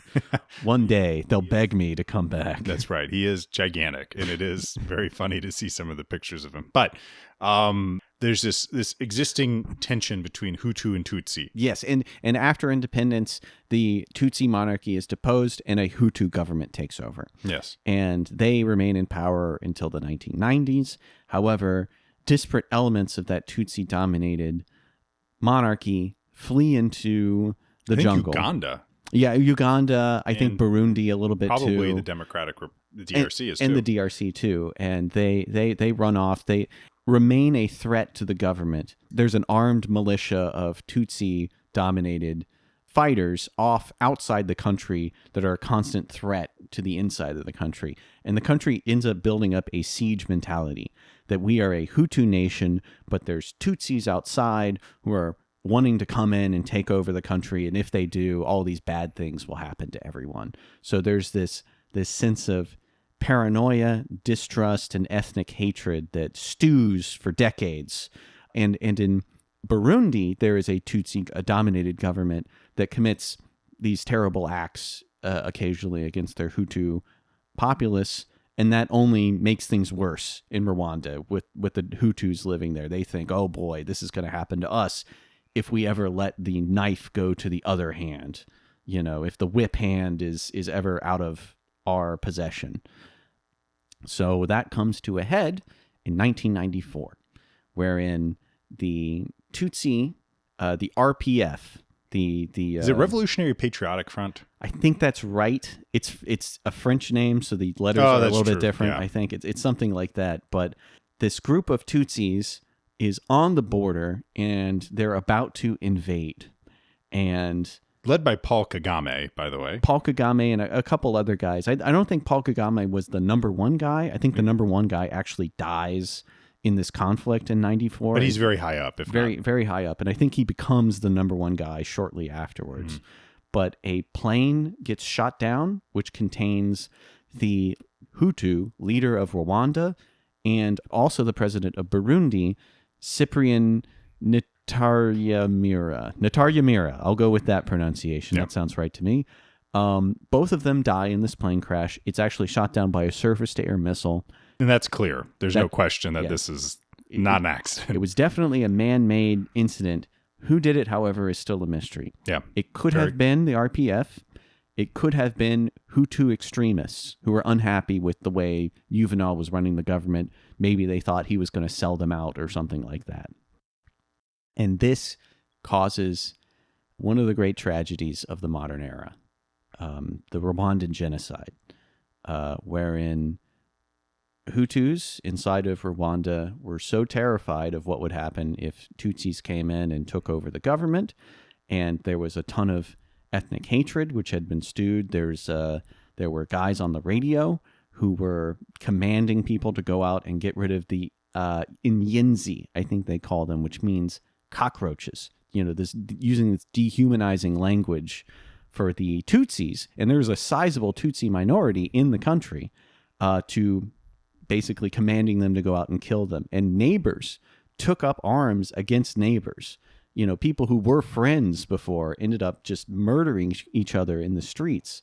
And it's just this horrible thing. And horrible. The sort of genocide explodes into existence. I mean, and it's savagery and its speed in which this happens. And by the way, most of the people are killed with like machetes. This happens in a very short period of time. I mean, extreme violence exploding in how many months does this all happen? It's weeks, even just a couple of weeks, pretty much, and hundreds of thousands of people die. How many? Is it 700,000? Is it 1 million? It's somewhere between 500,000 and like 800,000. I think a lot of people say. Yeah.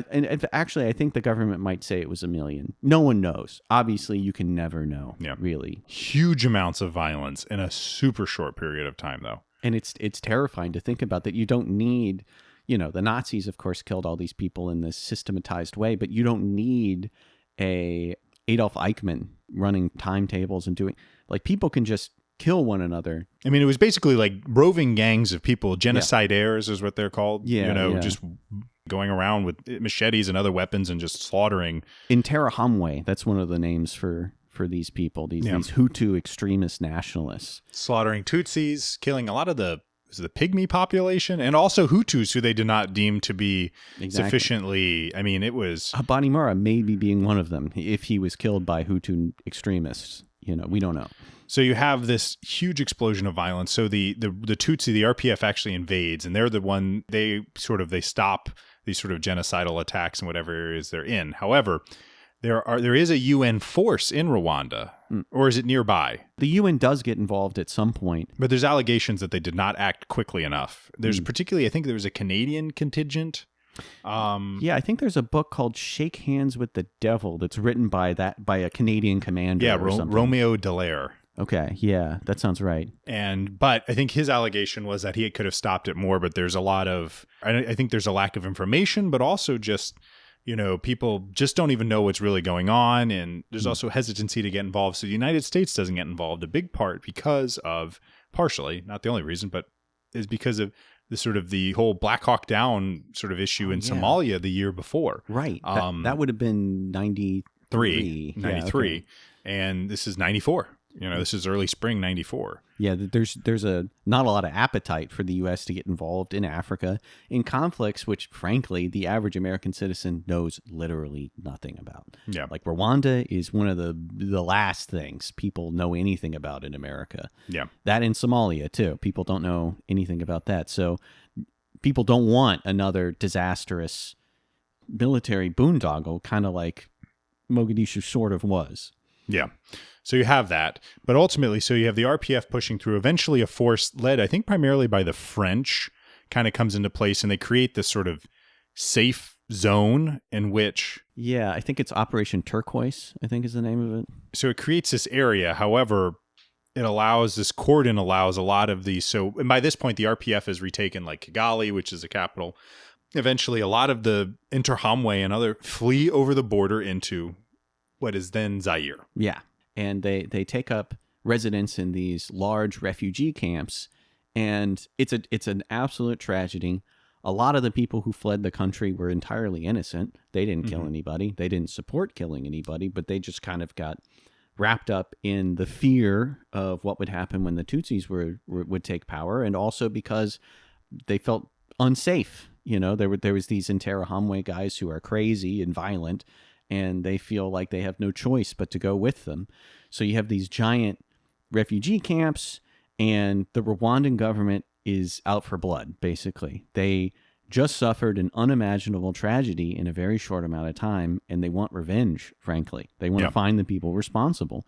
And they keep going to the international community. They go to the UN. They go to the US. They ask Mobutu, and Mobutu just blows them off. They desperately want to go out there and get some measure of justice, and they're just not getting results, and plans start getting made for some sort of military intervention to go into Zaire and to forcefully find these people responsible. And during this whole time, also, Mobutu is engaging in anti-Tutsi rhetoric and talking about how, bizarrely, even though they were the victim of this terrible tragedy, there's still this kind of nascent feeling that these people are bad. Like, Mobutu doesn't like these people and kind of blows them off. And the Rwandans decide... Which is a Tutsi government. So Paul Kagame becomes the head of the government. He still is 30 years later. Yeah, I think there was a guy in between. Was there? Okay. Yeah, for like maybe 4 years, but he would become But it's the leader. It's a Tutsi minority government that still comes into play. Maybe it's sort of a coalition with some Hutu elements. I'm not sure. But they eventually decide to intervene militarily into the Congo. And not just to or Zaire, into the Zaire. Into Zaire, yeah. And they feel like they need to do regime change. They need to get rid of Mobutu because they feel like the border with the DRC, what will be the DRC very soon, is so porous that they will have to deal with clashes across the border constantly unless they get a friendly government installed in the DRC, which can help them out, help them get rid of Hutu militias, because they see that being a problem, because the RPF themselves were a militia that operated in other countries and eventually took over. So they don't want what they just did to happen to them. Yes. They don't want an outside militia to take over the country. So they plan to overthrow Mobutu and conquer Zaire. And what happens next, 2 years later, 1996, is the first Congo War. Yeah, so there is basically, Rwanda supported militias to invade, but did Rwanda itself invade? There were Rwandan soldiers, yes, that came in. A lot of them focused on the refugee camp thing, but there were also local militias. They came in and trained a bunch of people. There were also old Katanga fighters. They call them Katangan Tigers. They were involved in this. They also got the support of a bunch of different countries. Uganda supported Rwanda in this. I think maybe Angola supported them too. Yeah, Burundi, I think, helped them too. So it was this coalition, which is why sometimes people call this an African World War. And the Second Congo War, they also call that too. Yeah. And so this force invades into Zaire, and it actually makes good headway. Yeah. Like it comes close to success. Ultimately Mobutu is forced from power. The country becomes the Democratic Republic of the Congo, and Laurent Kabila, who was an opponent, was a militia leader who opposed the government of Zaire, now becomes the head of the country. Yeah, and he got his first claim to fame, I think, in being involved in the Simba Rebellion. Yes. And I can tell you some interesting stuff about this guy. This guy is a real oddball. He's kind of a bigger guy. He would wear these colorless safari suits a lot. He loved wearing sandals. He fled into Tanzania after the Simba thing failed, and he became like a regional militia leader.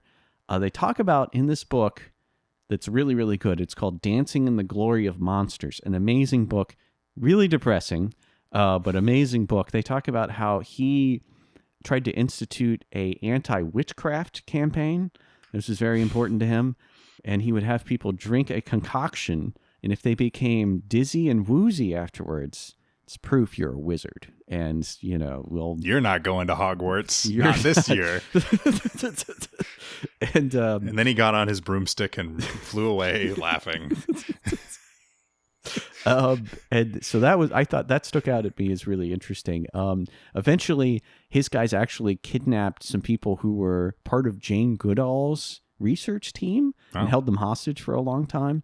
And this led to Julius Nyerere, the guy who was in charge of Tanzania, cutting it down and saying, no more. You need to retire from being a militia leader. And he ended up living in Dar al Salam in a house for decades, just being completely irrelevant, and just taking up space until one day Rwanda comes to him and says, hey, do you want to be the leader of the Democratic Republic of the Congo? Would you be interested in that? And he said, yes. Yes. So he gets installed as the new leader after the liberation, after Mobutu is chased off. He ends up fleeing the country and dying of cancer shortly after. Mobutu, yes. Yeah.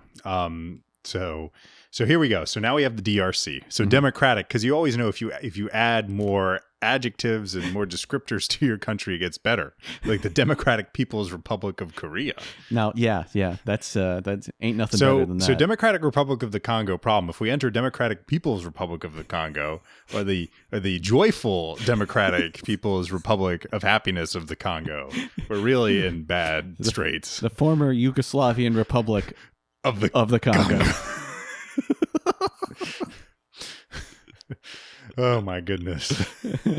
So we have here, this first Congo War, which causes huge amounts of violence. So then shortly afterwards, like a year later, the second Congo War breaks out. Yes. Because Kabila turns on Rwanda. Right. Rwanda had a bunch of installed ministers, and there were a bunch of Congolese Tutsi who was in his government.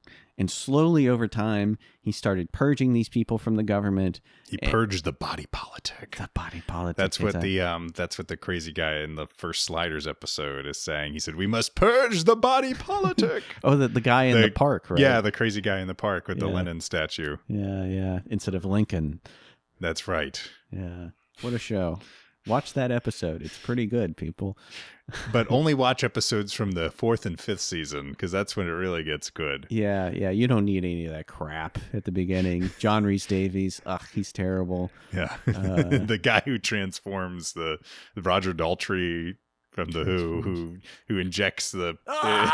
Yeah, that's a classic. Talk about some witchcraft there. Oh my God.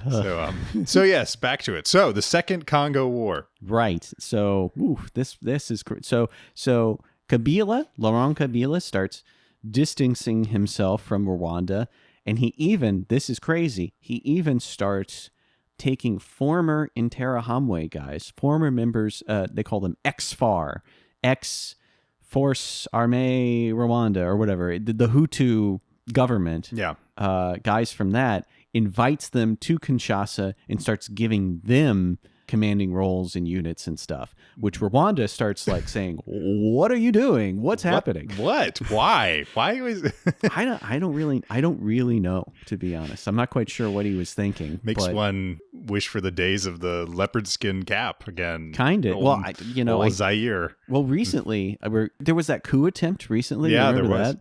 And the guys who were doing that were neo-Mobutuists.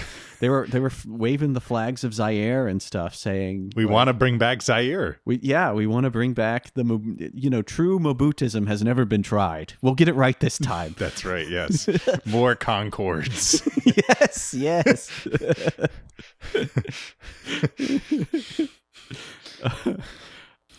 And so Rwanda is like, they decide they're going to do the same thing they just did. Regime change. Yes. Get rid of this guy and replace him with someone else.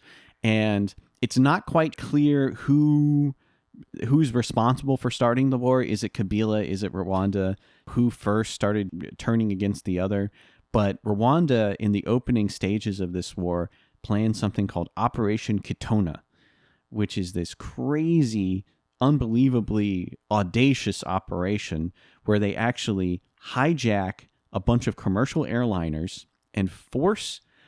I don't think there's anyone on board, but basically they have these 737s, I believe, in Kigali, and they impress these airline pilots to fly in these jets full of commandos who go land at Kitona Air Force Base, which is right next to the coast on the Congo. So it's in the extreme far west. Mm-hmm. And they land there, they take over the Air Force Base, and then they just start ferrying in 737 after 737 full of commandos until they're able to take a actually shockingly large part of the country, and they're pushing towards Kinshasa. They take over the Inga dams, which are these big hydroelectric dams that are made off of one of the tributaries of the Congo, and they're able to cut off power to the capital. So they're like really close to taking the capital in this insanely audacious operation, but it fails in large part because Angola joins the war, and somebody else joins the war. Zimbabwe joins the war against them. So they are at their flanks, and then suddenly it's untenable and they have to retreat. But they could have, in a lightning fast operation, decapitated the government, and probably decapitated Kabila too. Decapitate Kabila, and then replace him with God knows who, somebody else. Yeah, I mean, who? Yeah. But this Katona thing fails. So what could have been a fast war devolves into a morass. It becomes a quagmire. A brutal war that lasts basically 5 years. Yeah. A lot of militia fighting, particularly in the eastern part of the Congo. So it's kind of a stalemate. The Congo forces can't win, but neither side can really lose with the failure of Katona. And it's a conflict that ultimately, so it has Angola, it has Zimbabwe. I mean, it has all these different parties involved. And ultimately, several sources estimate that this is the bloodiest war since World War II. There's people who contest that, but there's no real question that probably the number of deaths are in the millions. Yes. So a lot of ethnic violence, brutal violence, particularly in the eastern part of the country. And this is these deaths come from this concept of excess deaths. So if you look only at people who died violently, gunfire or actively being killed by someone else, the death toll is in the hundreds of thousands, which is horrible. Absolutely, absolutely horrible. Yeah. But the millions and millions and millions of other people who die because starvation. Yeah, we don't have access to antibiotics anymore, or we don't have a steady stream of food anymore because this war has disrupted everything. So people starve, or you're a type 1 diabetic, you can't get your insulin anymore. All these things suddenly become dysfunctional, and the death toll is staggering because of it. The innocent civilians who are the victim of all this. Yeah. Kabila dies during the war. That's right. Yeah. That is a crazy thing. There's all these conspiracy theories about what happened to him. It's very mysterious. The official story is that one of his Kadogos, which is a name for a child soldier, I think he was an adult at this point, but he was formerly a child soldier, shoots him and kills him. And part of the official story is that he's flown to Zimbabwe to get medical treatment, even though a lot of other people say he died instantly. So I don't know what the heck happened. And then his son, Joe Kabila, they called him Nintendo Kabila because he loved video games, takes over the country, and he shepherds this peace process to finally end this terrible war. This terrible, terrible Second Congo War that is just awful.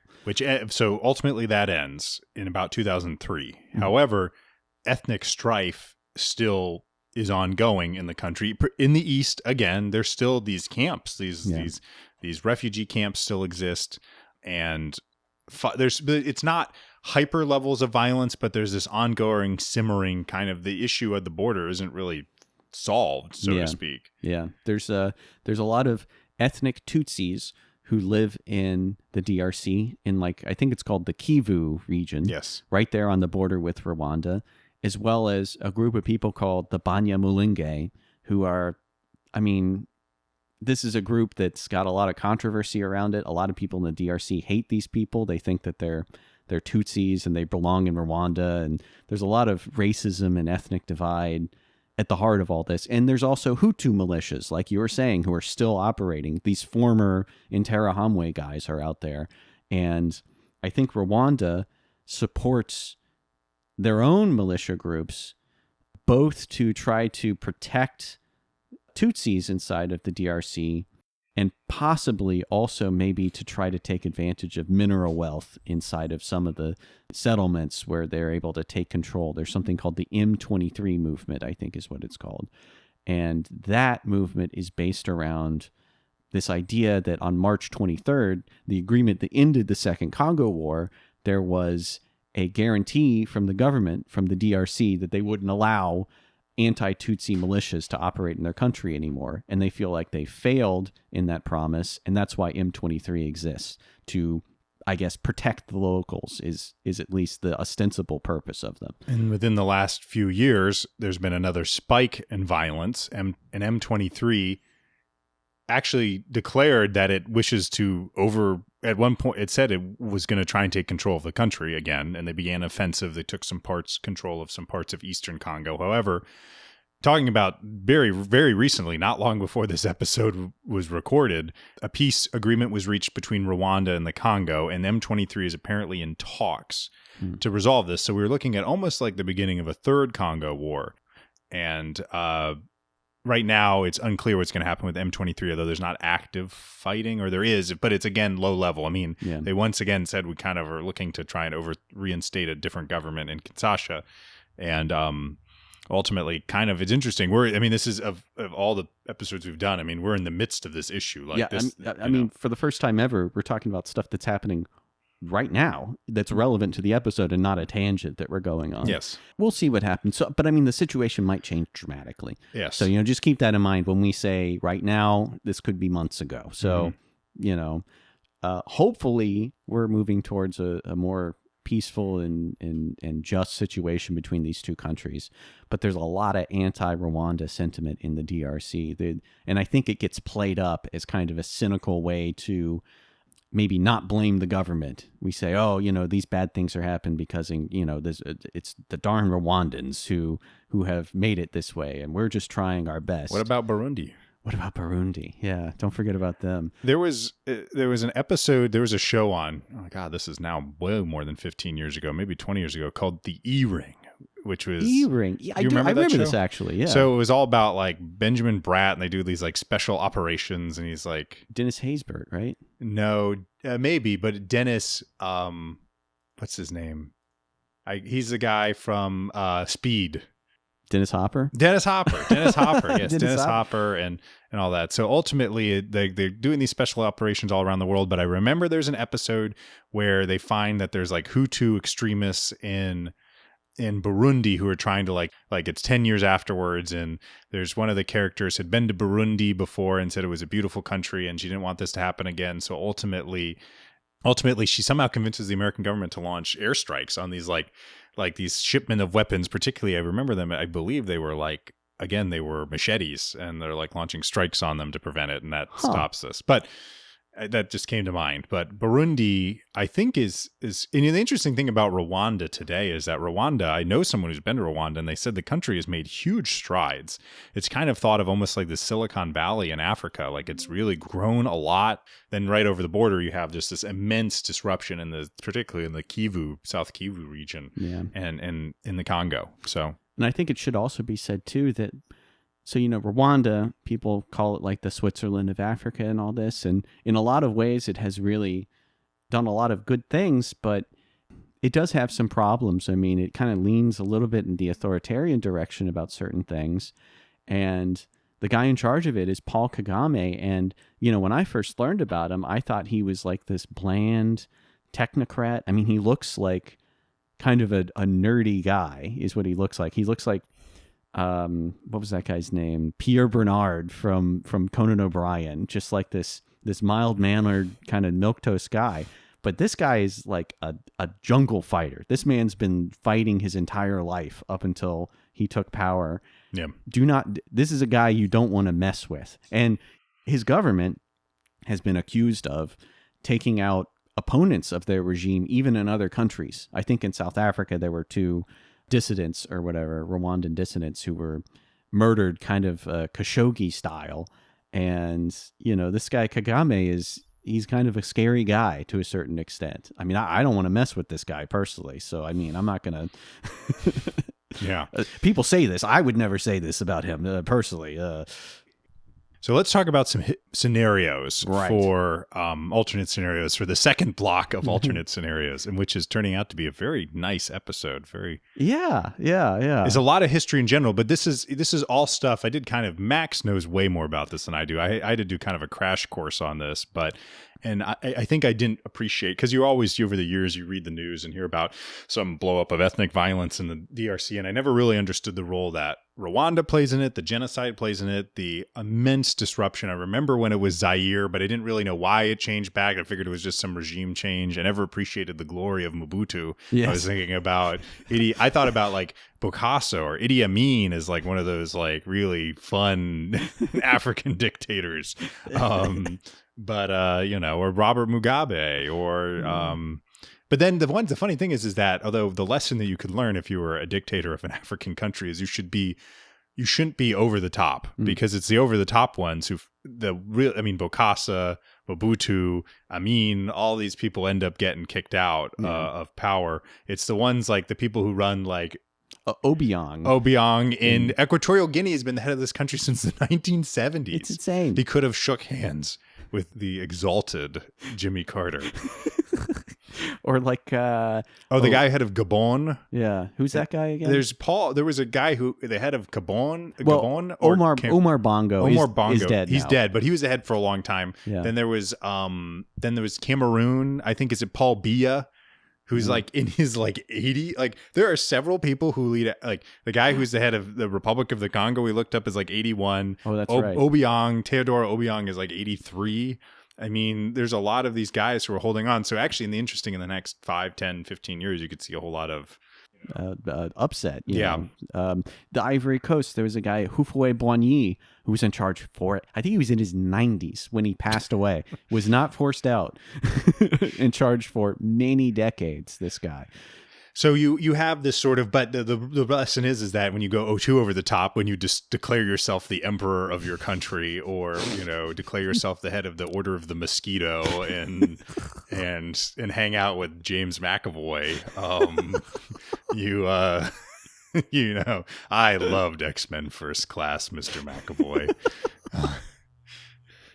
Yes, we're talking about Last King of Scotland. Yeah, and then you do Entebbe and all that, and oh boy, that was not a good idea. Yeah, but I mean, what you should do is you keep it quieter, because then you know it's the ones who attract all the attention. I mean, they may be the more interesting, but it's the bland, dull suit wearers who stay in power a long time. You know, they don't make them like Mobutu much anymore. And frankly, I don't know how long you can last if you're that sort of ostentatious. You know, I declare myself the emperor of my country. We're now an empire, and let's have a coronation.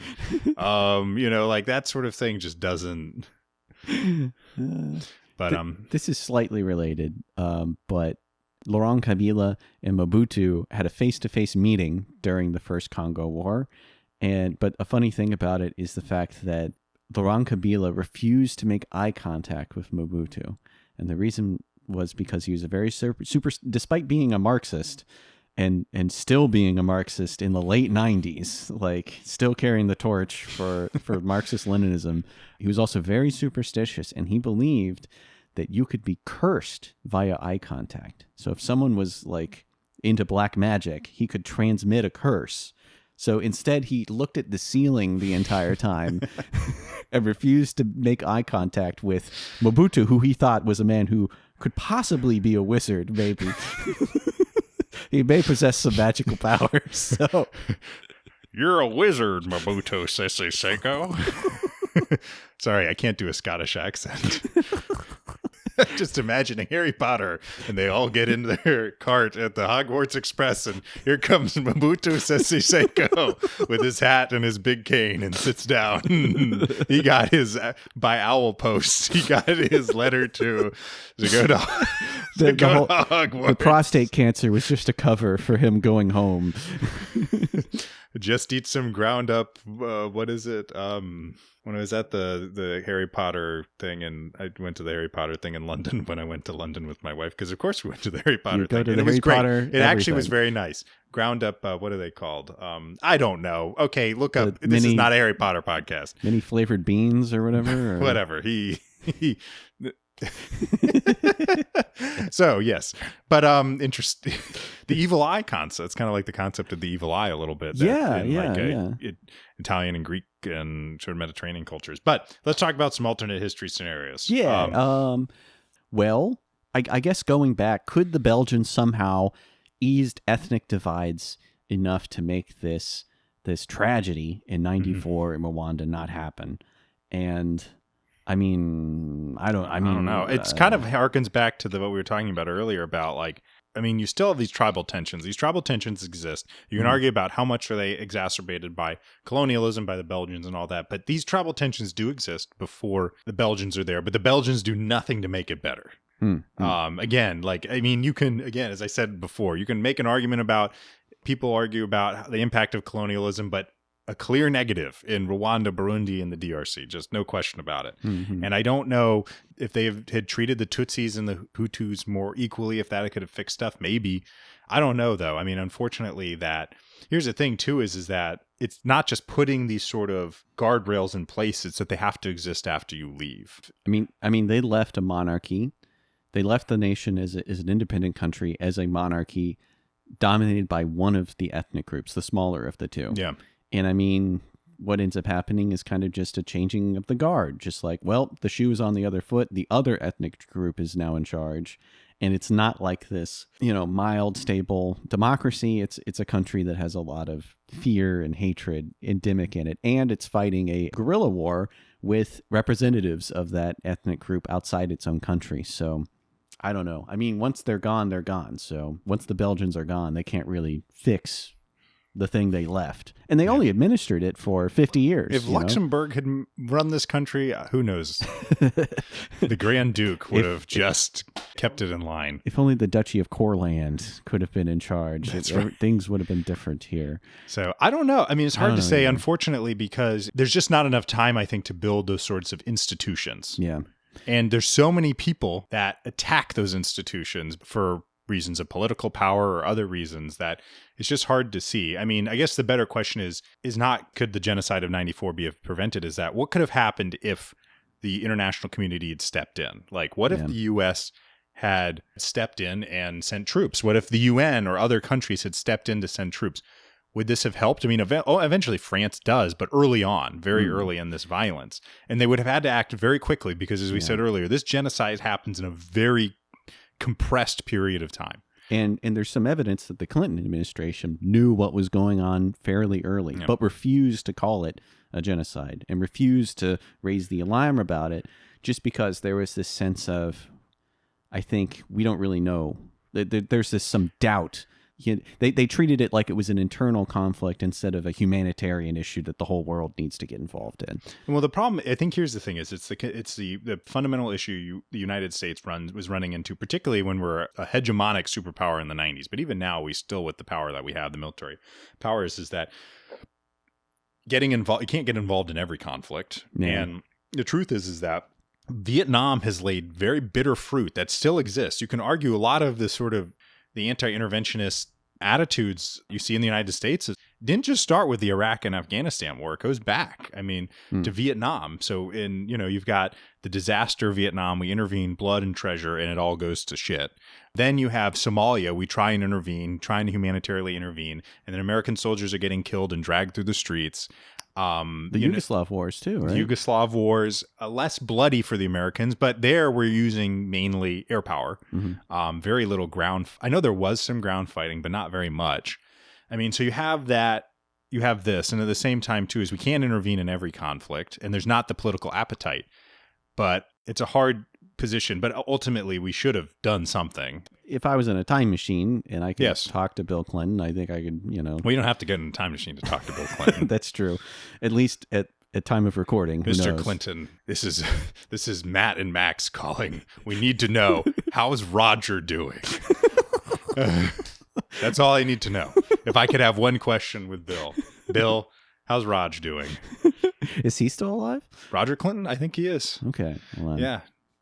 There was never any Roger beer. He didn't go like the Billy Carter full, Roger Clinton's not like, I endorse, not Libya. No, he wouldn't do that because that was Billy's mistake. Let's endorse some other. Roger Clinton endorses the Gambia or something. I don't know. He kind of looks like the crocodile hunter a little bit. He does, but he does look like Bill too. You see it. Yeah, I can see it. Yeah. And he is still alive. At the time of recording. He was on Sabrina the Teenage Witch, apparently. He was in the movie Fred Claus. I'll be darned. And Biodome? Oh, my God. Oh, now that's a classic. That is a classic. Oh my goodness. Driving under the influence arrest. So yeah, I think he got pardoned or something, I think. No, he had a 1985 cocaine possession charge. I'm reading that off the website that he was pardoned for by his brother. I see. Okay. Interesting. He was in Pumpkinhead 2. The Rugrats movie. Spy Hard. He was in Fred Claus's Roger Clinton. Okay. It's himself. Okay. Interesting. Very interesting. He's Mayor Bubba in Bloodwing's Pumpkinhead's Revenge. Interesting. What a guy. Well, yeah. What a guy. Weird. So what happens? So let's say the U.S. and other countries send troops. Could they have stopped the genocide? Probably at least intervene by the time you can get troops there. But the question is that then now the U.S. finds itself in the middle of an ethnic conflict. Yeah. Can we tell who are Tutsis, who are Hutus? Who are we fighting? Are we fighting the RPF? I mean, are we going to fight the RPF and the Hutus? Are we going to be on the side of the RPF? Are we going to? I mean, that's the thing, and you can understand where there very well could have been people in the administration saying we should intervene, and then becomes the practical question of, well, who do we fight? Who are we intervening against? I mean, I think America was spoiled in World War II with a very clear bad guys. Yeah, and the Vichy French is what I mean. Yes, and those Italians and the Bulgarians. I'm so glad that we finally we first dealt with the greatest threat, Vichy France. Keep those French down as usual. That's why the Vichy hang on in those stories I wrote about the torch stories. But no, America's real enemy, our immortal enemy. Darlan, we're coming for you. So, but yeah, so, I mean, so let's say we get troops on the ground, we get there. I mean, I guess we can obviously attack the Interahamwe and try and stop them. But you've got to filter out who's an innocent Hutu refugee and who's one of the perpetrators, you know, and that's really difficult. In fact, I think a couple of those guys, those Génocidaires guys, got caught in America not that long ago, living in like some random city. They applied for refugee status and no one realized they were a notorious criminal until recently. I mean, and again, this is, you know, you could hide your past. I mean, you know, and this is only... Would they become American citizens or are they just residing here? Or I guess they could revoke if you lie on your application to be a citizen, your citizenship can be revoked. Interesting. Okay. And you could be put on that naming and shaming list.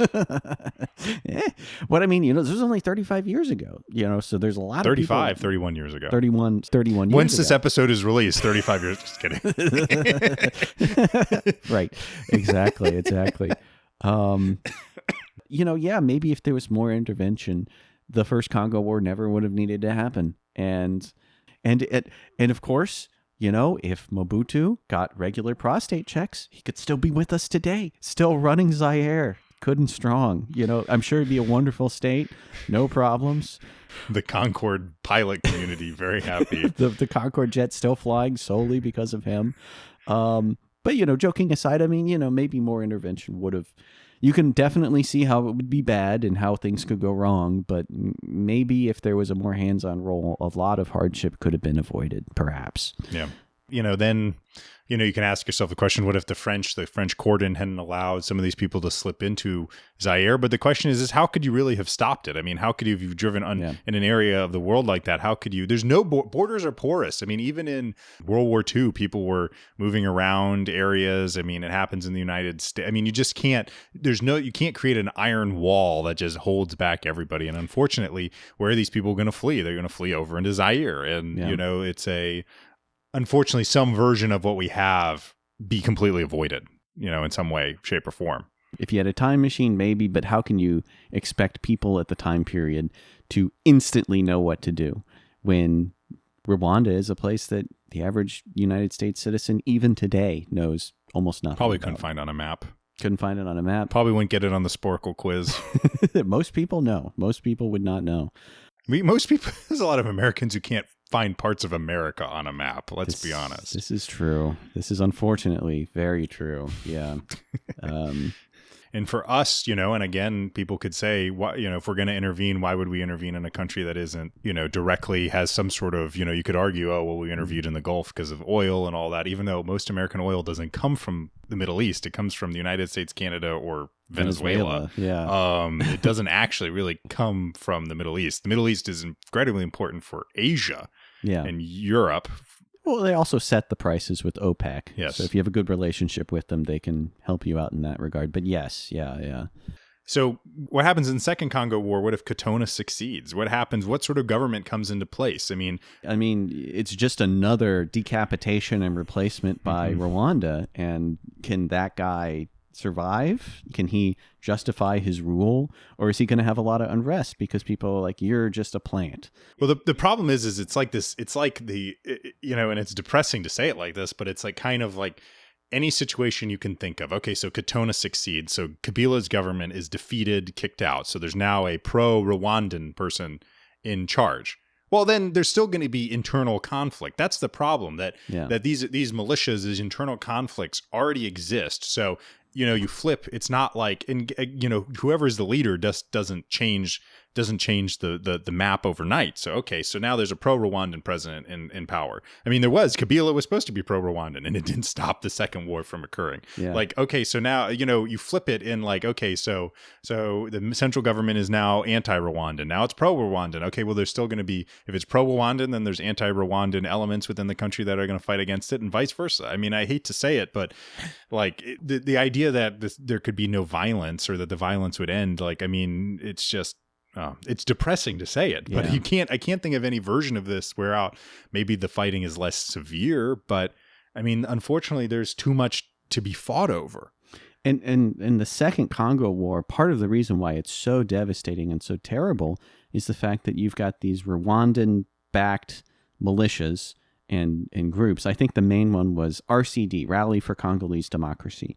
And you've got these guys, Bimba, I can't remember I think it's Jean-Pierre Bemba, and Ernest Wamba Diawamba is the other guy.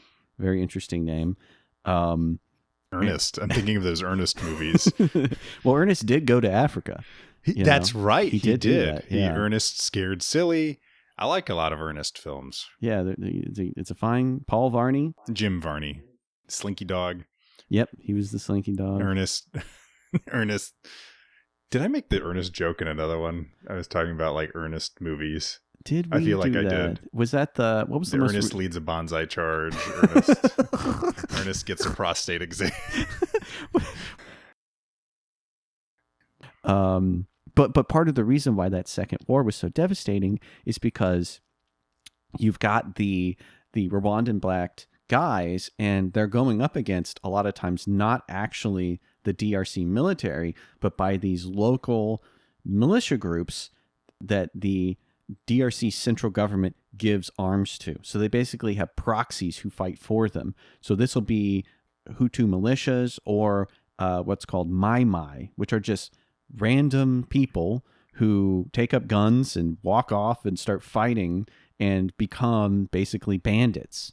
So the whole state in the east just kind of collapses, and there's no longer a state anymore, and it just becomes this morass. Jason K. Stearns, the guy who wrote Dancing in the Glory of Monsters, which again is an excellent book, but extremely depressing, talks about how it becomes wars within wars within wars, this endless devolution that just gets worse and worse and worse. And yeah, like once you get to that point, if Katona fails and you fall into that morass, then it's just... Well, even if Katona succeeds, there's still going to be anti-DRC. Now you just have militia groups that are fighting against the central government in the DRC and against the Rwandans and against the pro-Rwandan militias. I mean, like that's... Yeah, exactly. I mean, it's sort of like, that's these kind of free-for-alls that you see. It's sort of like the Lord's Resistance Army in Uganda was like fighting against Uganda, fighting against South Sudan, but also fighting against other groups. I mean, like... Or Syria, where you have 3 different factions fighting a civil war at the same time. Kurdish guys, the FSA guys, and then the Assad guys, and they're all fighting with different, and I guess actually the Islamic State guys too. It's actually a 4-part war, kind of, and it's just a mess, an absolute mess. Yeah. And I think I should also stress that, like, it may seem crazy, the first Congo War, that Rwanda was able to do this, because Rwanda, again, postage stamp. It's like 12 or 14 million people, as opposed to now the DRC is like, I think 112, 115 million people. I mean, literally 100 million people difference. It's like the Rwandan tail wagging the DRC dog, so to speak. And you think about it, you look at how big Rwanda is, or maybe it's less than 110, maybe it's 105 million. There's more than 100 million people living in the DRC. And it's a massive country. It is the largest country by land, I think, in Africa now.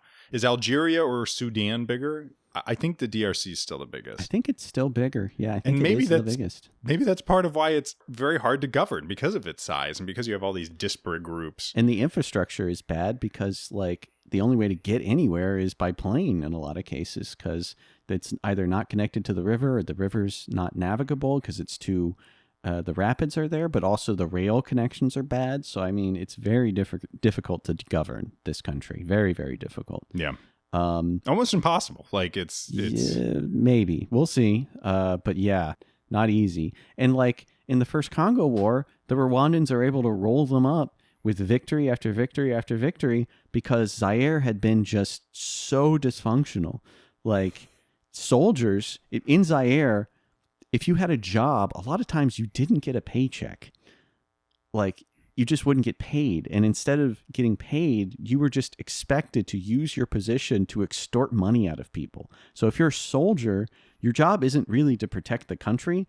Your job is to use your gun to feed yourself. So you'll set up a checkpoint and then you'll take taxes from people. So you're just like a legalized bandit. And the moment an actual war starts, it's like, why in God's name would I don't want to get hurt. I could get hurt if I use my gun against these people. So I'll just be a coward and run away immediately because I haven't been instilled with a military tradition, because my job isn't to be a military. My job is to be a bandit. Gangster. And then in the private sector, you show up to work every day in a suit and a tie to not get paid. Why? Because your boss pays you under the table. And you have like a personalistic spoils system where we all embezzle everything from the government, and that's how we get paid. That's my salary, is embezzlement. Yeah, I mean, but this is the level when you have a level of dysfunction like that. No wonder your country is not functional. I mean, like we take this for granted in so many places, but like the substructure that gives that, the sort of pipes underneath the house, so to speak, or what allow countries to function. Because when you have stuff like this, where you're not paying people, where your kleptocracy is just bleeding the country dry, like this is what you have. So no wonder when things go to shit, they really go to shit. And no wonder, why would anyone have any loyalty to the central government? Because, and you'll just extort your taxes the other way when the other people come through. Why would you sacrifice your life to fight for a government? They can't bother to even pay you. Yeah, like Mobutu's pocketing everything, and I'm sure a bunch of merchants in Paris loved him. I'm sure people who sold fine wine and clothes and watches loved the guy, or people who constructed airfields and crap like that. I mean, and the guys who run it, Mobutu and whoever, in their mind, after me the deluge. It's like, I don't care what happens after I die, because I won't be around physically to see. Yeah, I'll be dead, and my family will take the riches and flee to some. I mean, that's like the fate of so many dictators. I mean, it's like Idi Amin goes to Saudi Arabia. Bokassa's kid lives in France. Right now. I mean, it's all over. People flee all over the place. Bashar al-Assad decanted for Russia. I mean, it's just. It just is like.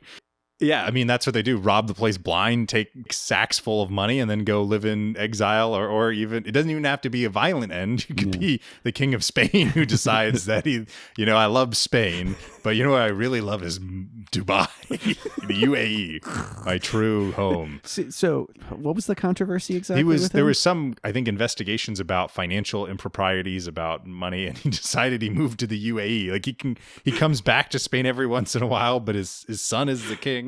But it's crazy. He lives in Dubai or Abu Dhabi or something, and it just is like the true Reconquista has begun. I guess. I guess it has. I've chosen my true calling. Yeah, I mean, it just is. So yeah, why would you have any investment if you're the Mobutu's kid or whatever? You know, you can just pick up the sacks full of money or tap into the Swiss bank accounts you have and just go live your life in exile in Paris or Switzerland or.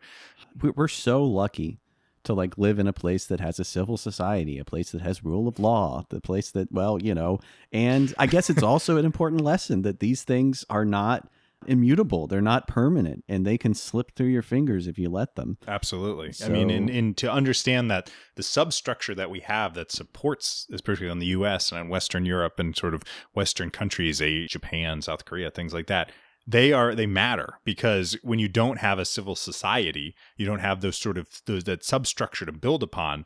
You don't have a trust, because why would you let's say you went to the DRC, you went to South Kivu and said, we should set up a court system to fairly arbitrate criminal and civil disputes. You know, the criminals will be punished in the criminal courts, and then the civil courts will handle monetary disputes. But like, if you believe that you'll show up to court and the judge will pull a gun on you and rob you or whatever, or have the bailiff, the equivalent of Big Sugar Ray, you know, come and you know, I mean, like, that's like before trial starts, the judge says, you know, I had to pay $50 to get here because, you know, I had to get my car worked on. So if people could just, you know, help me out with that, and holds his hand out. Yeah. Like, here, please give me a bribe before I arbitrate.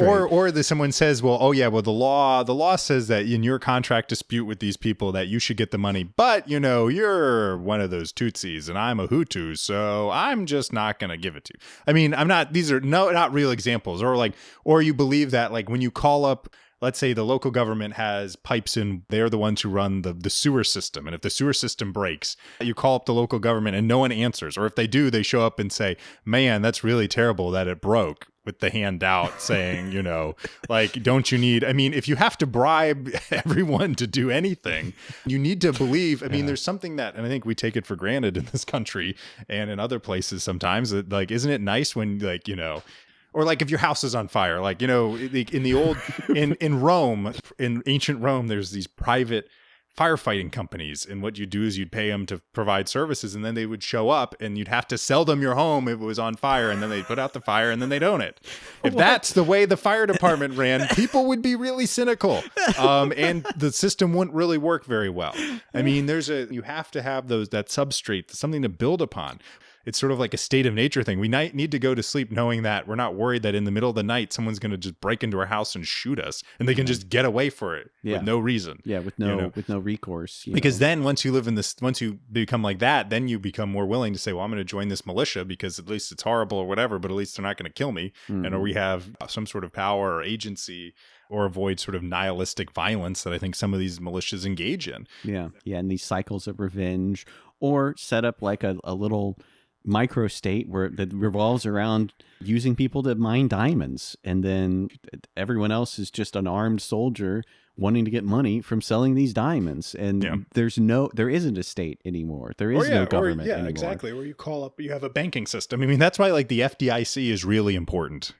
Like, this is a pro FDIC podcast. Well, yeah, but you know, it's nice to know that if you showed up to the bank and you had a decent amount of money, I know it's under $250,000. It'd be nice to, you know, instead of what happened during the Great Depression, where people like, oh, your money was in the bank and it's gone. Well, sorry. Yeah. You know what happens? Then you say, you know what sounds good? Either authoritarian system, a fascist system, or a communist system. Gabriel over the White House. That starts sounding good to you. That's right. You said, yes, I want to try all those damn racketeers. Let's shoot them at dawn, you know, like, well, here's the thing is that it's what happened in El Salvador, is that when the country could not control crime, you have Bukele comes in and you have a tattoo, you must be in MS-13, throw you in prison. But guess what? If you feel safe now, I mean, if the civil society gets too disrupted, or there is no civil society, it's hard to, I mean, I don't know. I've made my point, I think, a lot. I've said the same thing a lot, I feel like. But I feel bad. But it's true. I mean, if you don't have that, you need something to build upon. Because if there's no civil society to build upon, and it's a system where it's built on trust or belief that the system works, then the whole fucking thing melts. Trust is like the magic ingredient. If you are a low trust society, things just fall. Things just fall apart.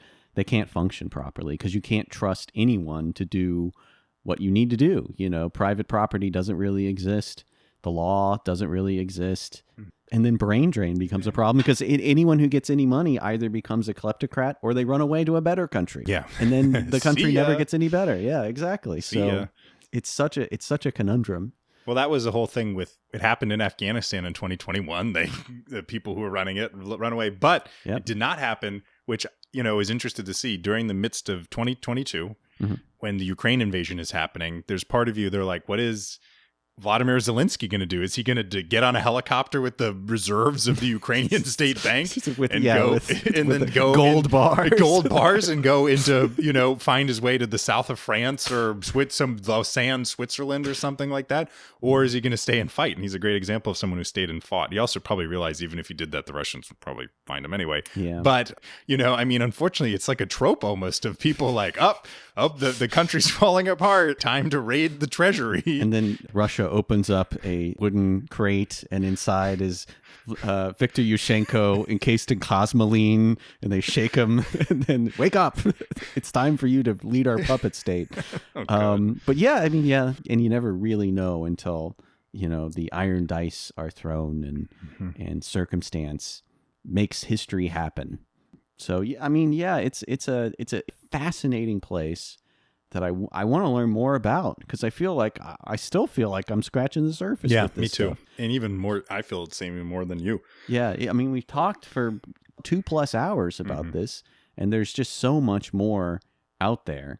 And, you know, obviously we'll see what the future holds, but I hope all the best for the people of Rwanda and the people of the DRC. I mean, because they have just suffered immensely. Yeah. I mean, and that's the thing, particularly in these eastern parts, the eastern part of the DRC has just suffered horrendously.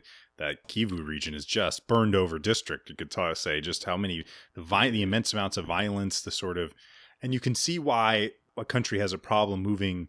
If you are just basically spending every day wondering, how do I survive?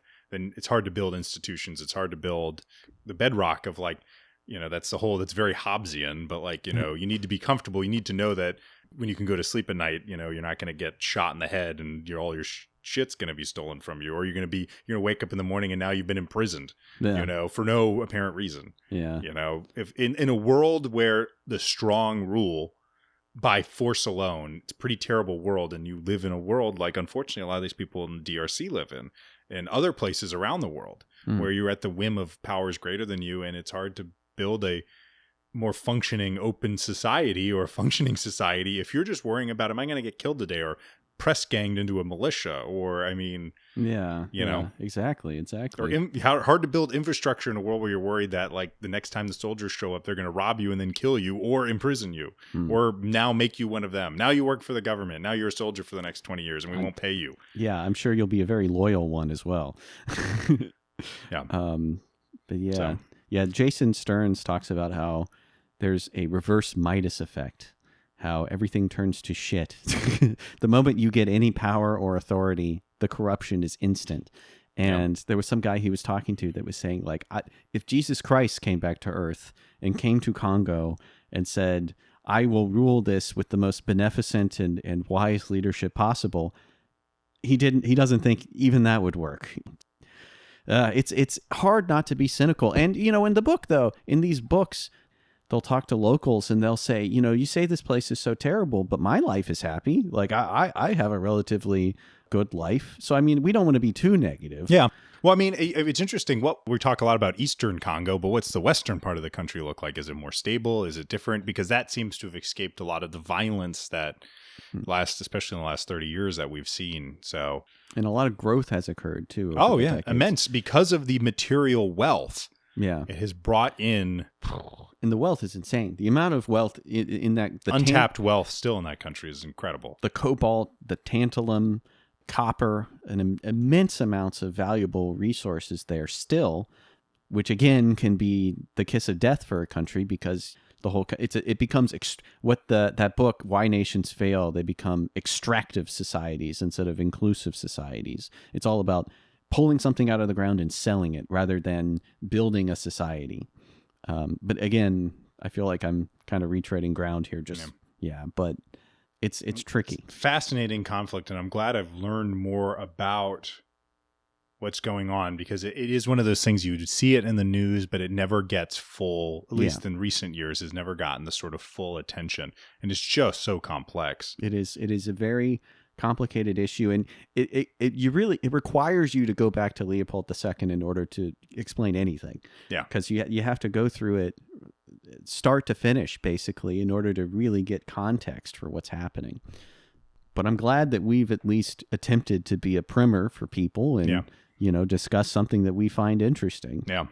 Because this is like part of the human story. I mean, you can pretend like it's not relevant. I mean, maybe it is, maybe it isn't relevant to your everyday life, but at the very least, you can learn lessons from all this. The importance of institution, the fragility of society, and the dangers of dehumanizing rhetoric against people. Like what happened in Rwanda in '94. Yeah. It's sobering. Yeah, it is. Well, thank you all for listening. Yeah. This is Matt signing off. And this is Max signing off. Have a good day, guys.